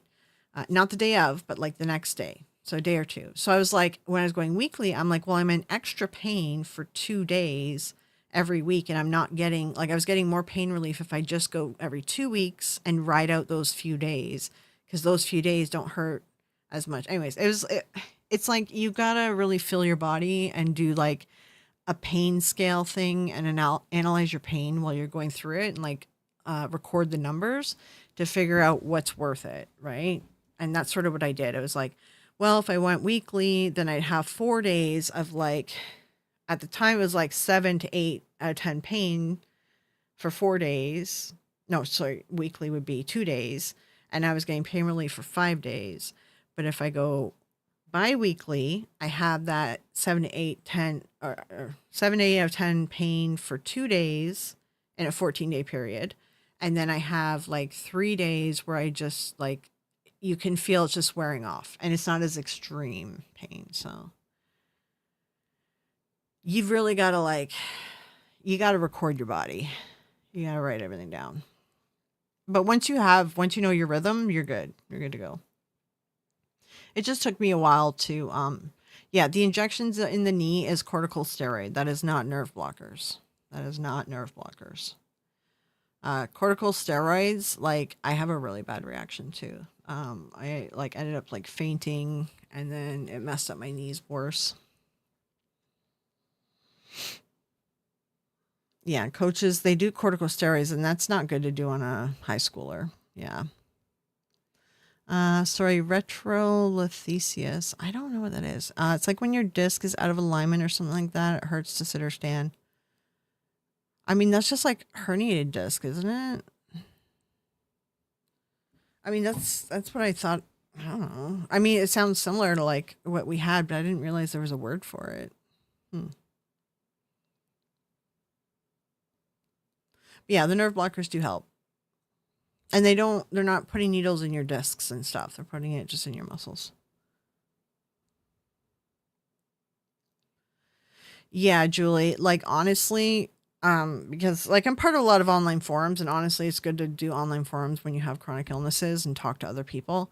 And everyone that has the complex pain syndrome that you have, nerve blockers don't do anything. You guys are like the pain syndrome is crazy. It's really intense. Yeah. Yeah, lidocaine patches and nerve blockers is like comparing a Ferrari with like a donkey, right? I'm just saying that it's the same like stuff that's in the lidocaine patch. So you know that little bit of numbing you feel on your skin, the tiny bit that's there. Well, when you do the nerve blockers, it's way better and bigger and it goes into your muscles and it stays in your muscles for multiple days. So the lidocaine patches, you'll go through so many of them. Whereas nerve blockers, it's way less that you'll go through and it'll last and you don't have to reapply it every day. So mainly do hydrotherapy now. Hydrotherapy is good too. Yeah. Yeah. Jenna Weir, no one got pinned for that. All I can get is over the counter CBD since the States has gone crazy against opioids and pain meds. Nerve blockers are not opioids or pain meds. There's no restriction on it. You can get them done. You don't feel high. There's no high. There's nothing. I wish I could do hydrotherapy. Yeah, for you, Jenna, it's like you would need to make sure that it's in like you'd have to be supervised and stuff for your own safety, right? Yeah, it's like you just got like a really bad genetic fucking, I don't even know, what do you call it? Wheel of fortune there. You have a bunch of shit. Yeah, does weed work for you at all, Jenna, or is it illegal where you are? Julie, rare joint dysfunction that occurs when a vertebra slips backwards in the spine relative to the vertebra below. Oh, is that what Crow has? Yeah, you got to make sure that you're keeping an eye on that because the stenosis, you got to watch for spinal stenosis. That shit, that I think that's what my friend was having. She was like, her disc was like moving, like the whole, it wasn't like the disc, it was the vertebrae was moving, and that can cause you to not walk again. Like it can cause you stenosis, right? And that stenosis can lead to walking issues. So, yeah.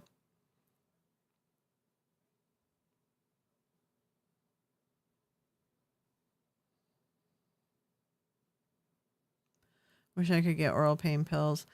It took me like 8 years to get on them, and it was like, it was a journey and it was very stressful and it was very hard to find the doctors for it. And what they did is they actually started me on the designer ones, which is the Toradol, because the Toradol are supposed to be less addictive. I don't know how, because they're still physically addictive, so whatever. But so they put me on those, and I was on those for a number of years, but I had a really good benefits plan. And then when I lost the good benefits plan, I couldn't afford them anymore because they're very expensive. So then I ended up finding my current pain doctor. I got a name to, like, the best was getting someone to give me a name of a doctor that they recommended. And that always helped me, right? He was recommended to me by some people. So I waited like 9 months for him. I was like, I'm waiting. And I waited for him. I got him. And I was like, I can't afford these things anymore. And I'm like, honestly, like just Tylenol 3 works for me. Like I don't need a ton of pain pills, right? So then he put me on, it's just like I had a long acting codeine in the background and then just like Tylenol 3s or whatever for like breakthrough pain. I'm like, I didn't need a ton. I just needed like that extra help on top of the nerve blockers. Right. So, but then there was a codeine shortage during the COVID crap at the end there. So now I'm on, hydromorph or something for the long acting. It's like a low dose. It just stays in the background. And then there's like Percocets, which I just have like a couple a day for breakthrough pain. So yeah, I'm just on that now because they keep having codeine shortages, and I kept getting like screwed over, and my meds were never available. So.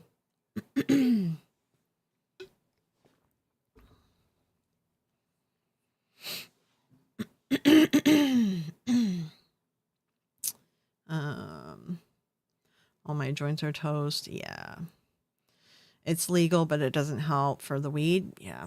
Weed doesn't help me either.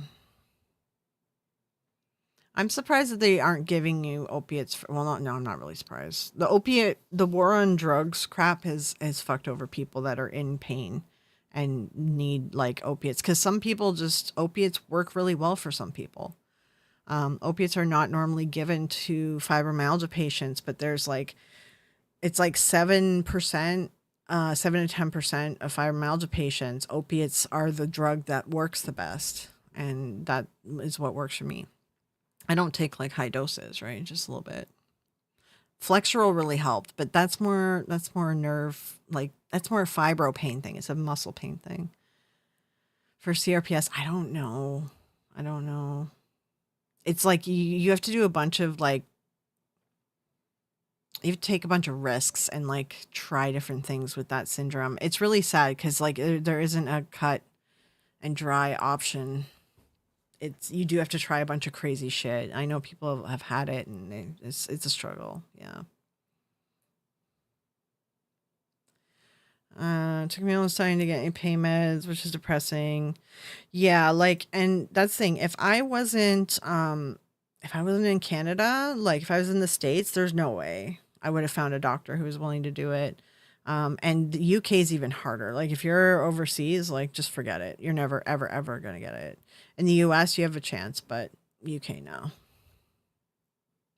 It's like here, you got to find a doctor who's willing to, go to bat for you, right? And my pain doctor is amazing. He's the best doctor I've ever had. So he's always been like really caring and stuff with me and just stays on top of everything. He's like the best doctor. Any good remedies for a pinched nerve and lower back? Honestly, for me, it's like laying flat or sitting flat. Like, yeah. Yeah, flexural. I found if I took flexural every day, it just kind of stopped working. So what I have is I have flexural and I don't take it every day. So then the days when I do take it, it works really well. But flexural is like the number one medication for people with fibromyalgia, right? Um, but it's definitely one of those things where if you take it every day, it kind of just like stops working. There's no CRPS specialist around me. Yeah, and that doesn't help things. That getting a specialist that knows your disease is like a key aspect as well. Yeah. It's hit or miss here in the States. Yeah, it would be hit or miss in the States with the getting actual opiates, yeah.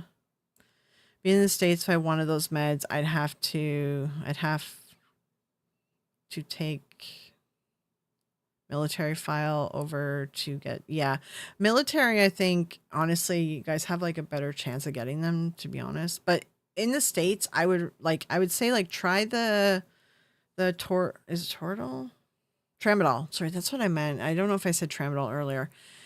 Most doctors are willing to try to give people tramadol, and that's like the whatever, it's supposed to be non-addictive version of opiates, but it's still physically addictive because it's still an opiate. But tramadol, a lot of doctors are willing to do that. And that I did do for a number of years, and it did cut a lot of the pain down. Like tramadol helped a lot. Yeah. I take Flexural and it gets real bad. Yeah, and Flexural gives me really bad dry mouth, like really, really bad dry mouth. So if I'm recording, if I'm gonna stream, if I'm gonna like go out with friends, if I'm gonna like go on a date, like I cannot take Flexural that day at all. Like it's one of those things like I can't take it even in the morning. It fucks me for the whole day. So it's like I only take it on times when I know I don't have to do any talking to anybody. So yeah. Love to have access to Tunnel 3. Yeah, and it took me a long time, like, and I was on the tramadol first. And the tramadol, hey Steph, what it was doing to me is tramadol has an SSRI built into it, and my body processes things like if something's supposed to last 12 hours, my metabolism makes it last 10. So I was getting withdrawals from the SSRI every morning, every day. And I couldn't like walk and stuff because I was getting the brain zaps, and I was getting really dizzy and stuff because I was going through withdrawals, right? Because the tramadol or whatever was only lasting 10 hours when it was supposed to be 12 or no 20 instead of 24 or something like that, whatever. So when I finally seen this pain doctor, he was listening to me about this, and I was explaining to him, like, I'm withdrawing every day off of the antidepressant aspect of it, right? So then I was like, honestly, like, this stuff is messing with my head and my body so much when Tylenol 3 helps. And this stuff is like making me crazy sick, right? And he was like, "Oh, well, if Tylenol 3 helps, why don't we just try that?" And then, because he's like, the stuff you're taking right now is stronger than Tylenol 3s. And I was like, yeah, and it's messing with me. I'm like, I don't need this strong med. I just need Tylenol 3s. And then we kind of just went from there. So, yeah. Tramadol used to work for me, but it doesn't anymore. So what I did find worked the best is the long acting one. It's got a different name. Tramadol is like the short acting burst one. There's a different name for the long acting one. And that's the one that helped me. The short acting stuff was like, you know. But the long acting one, because the way my metabolism is, I was burning through the SSRI and it was going through withdrawals. Not everyone's like this. It's just me. It's weird with my metabolism.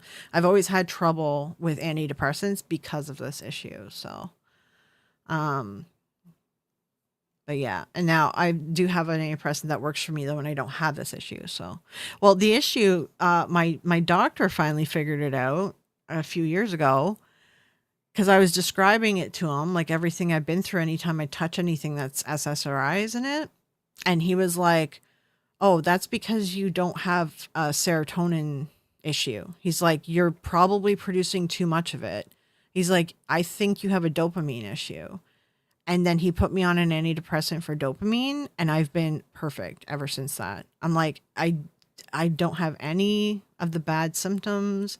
I feel great. Mood is better. I don't get any withdrawal. Like, I don't have even any, there's no SSRI side effects either. Like, I feel normal.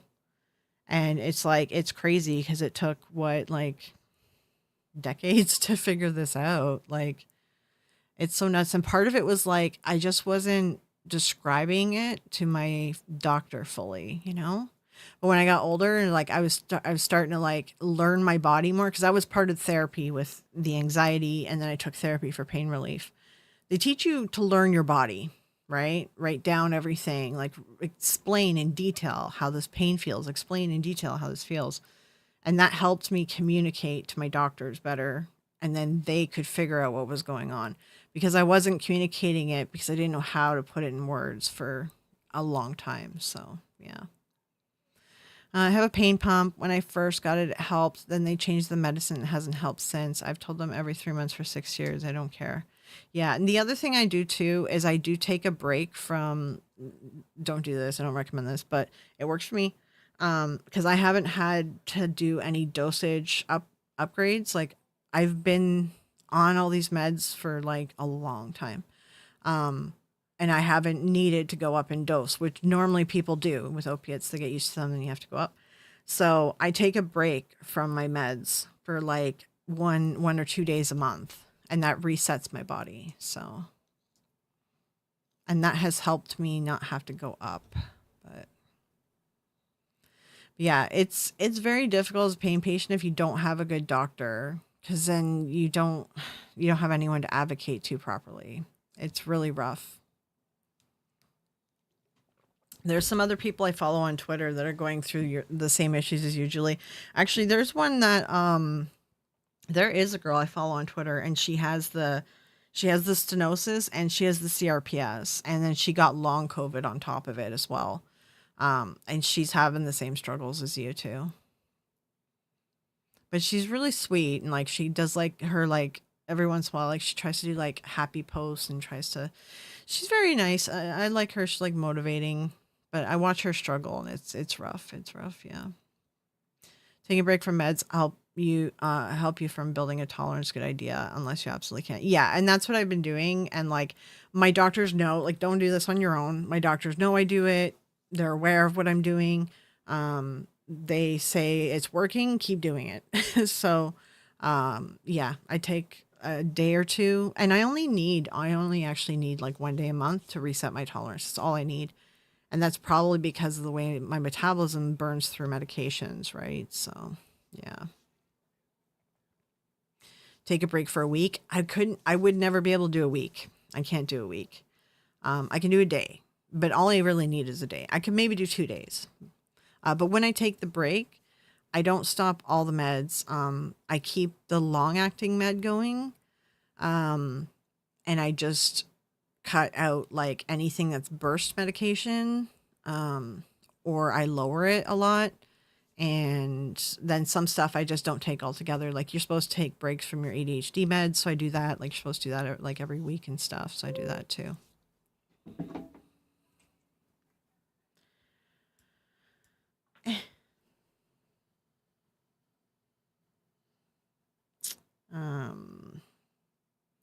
Kiki's like, I can get these shoes in these sizes. I'm a size 11. It's not. No, that's the problem. It's size 11. Size 11. Size 11 is sold out.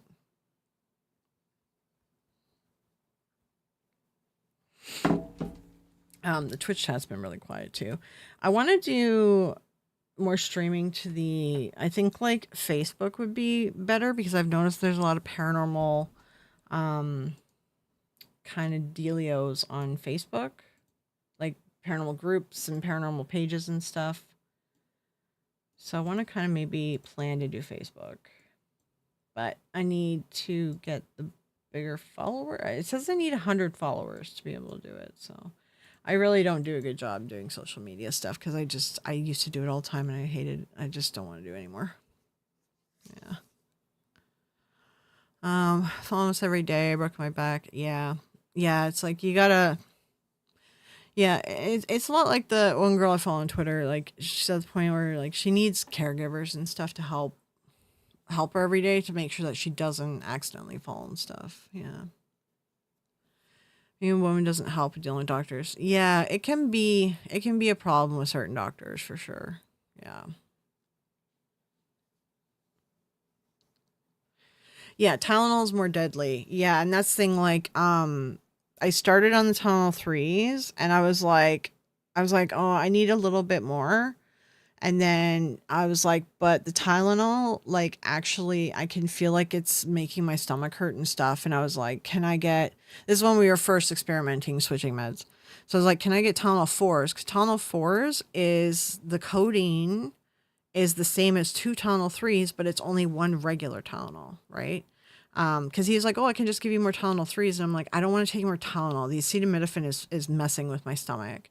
So I really limit the amount of acetaminophen I take in a day. And we just ended up adjusting. So I had like more codeine and less Tylenol. And that worked really well. So yeah. 13 Tylenol. I would never be able to do it. Like if I take, yeah, there's a max dose for Tylenol for me because I used to take a ton of it because I wasn't getting help and I actually messed up like my system and my body reacts really badly to Tylenol now. I think it's like a learned reaction or something. Because like I can take like 2 or 3 regular Tylenols throughout the day, right? And this is like regular, like 300 milligrams. But if I took like, I can't take an extra strength Tylenol. If I took an extra strength Tylenol and if I did that 2 times a day, especially 2 times a day, I will be like so sick. Tylenol's like so bad. Yeah. Cat screenshot is still catching me off guard. Yeah. All right. We've been streaming for a while. I'm going to end the stream. Oh my God. We've been going for like 3 hours, guys. I've been procrastinating some stuff I didn't want to do, and I started this stream, and you guys, I blame you all for encouraging my procrastinating by talking instead of doing the stuff I need to do. So I blame you guys. And that's why I've been talking for so long. All right. I should go. But yeah. Anyone who didn't see the beginning, check it out. If anyone rewatches the stream, if you watch all the way to the end, leave a comment, let me know. Because this is a long ass stream. I wonder if anyone's gonna watch the end. Yeah, I need to make a bit of food too. So, all right, I'll talk to y'all later. And yeah, well, God, I'm working on that big ass video, and that's what I'm procrastinating on. It might be Sunday when when the big video comes out. I've got 4 hours of friggin' footage to go through, so it's a lot. It's a lot. All right, yeah, hit that like button. And if you rewatch this and you're here, leave a comment. Let me know what you had for breakfast today. All right. Good night, everyone. Have a good one. I'll talk to y'all later. Fell asleep 5:30 a.m. Oh my God, Spanj. Go back to bed. All right. Bye.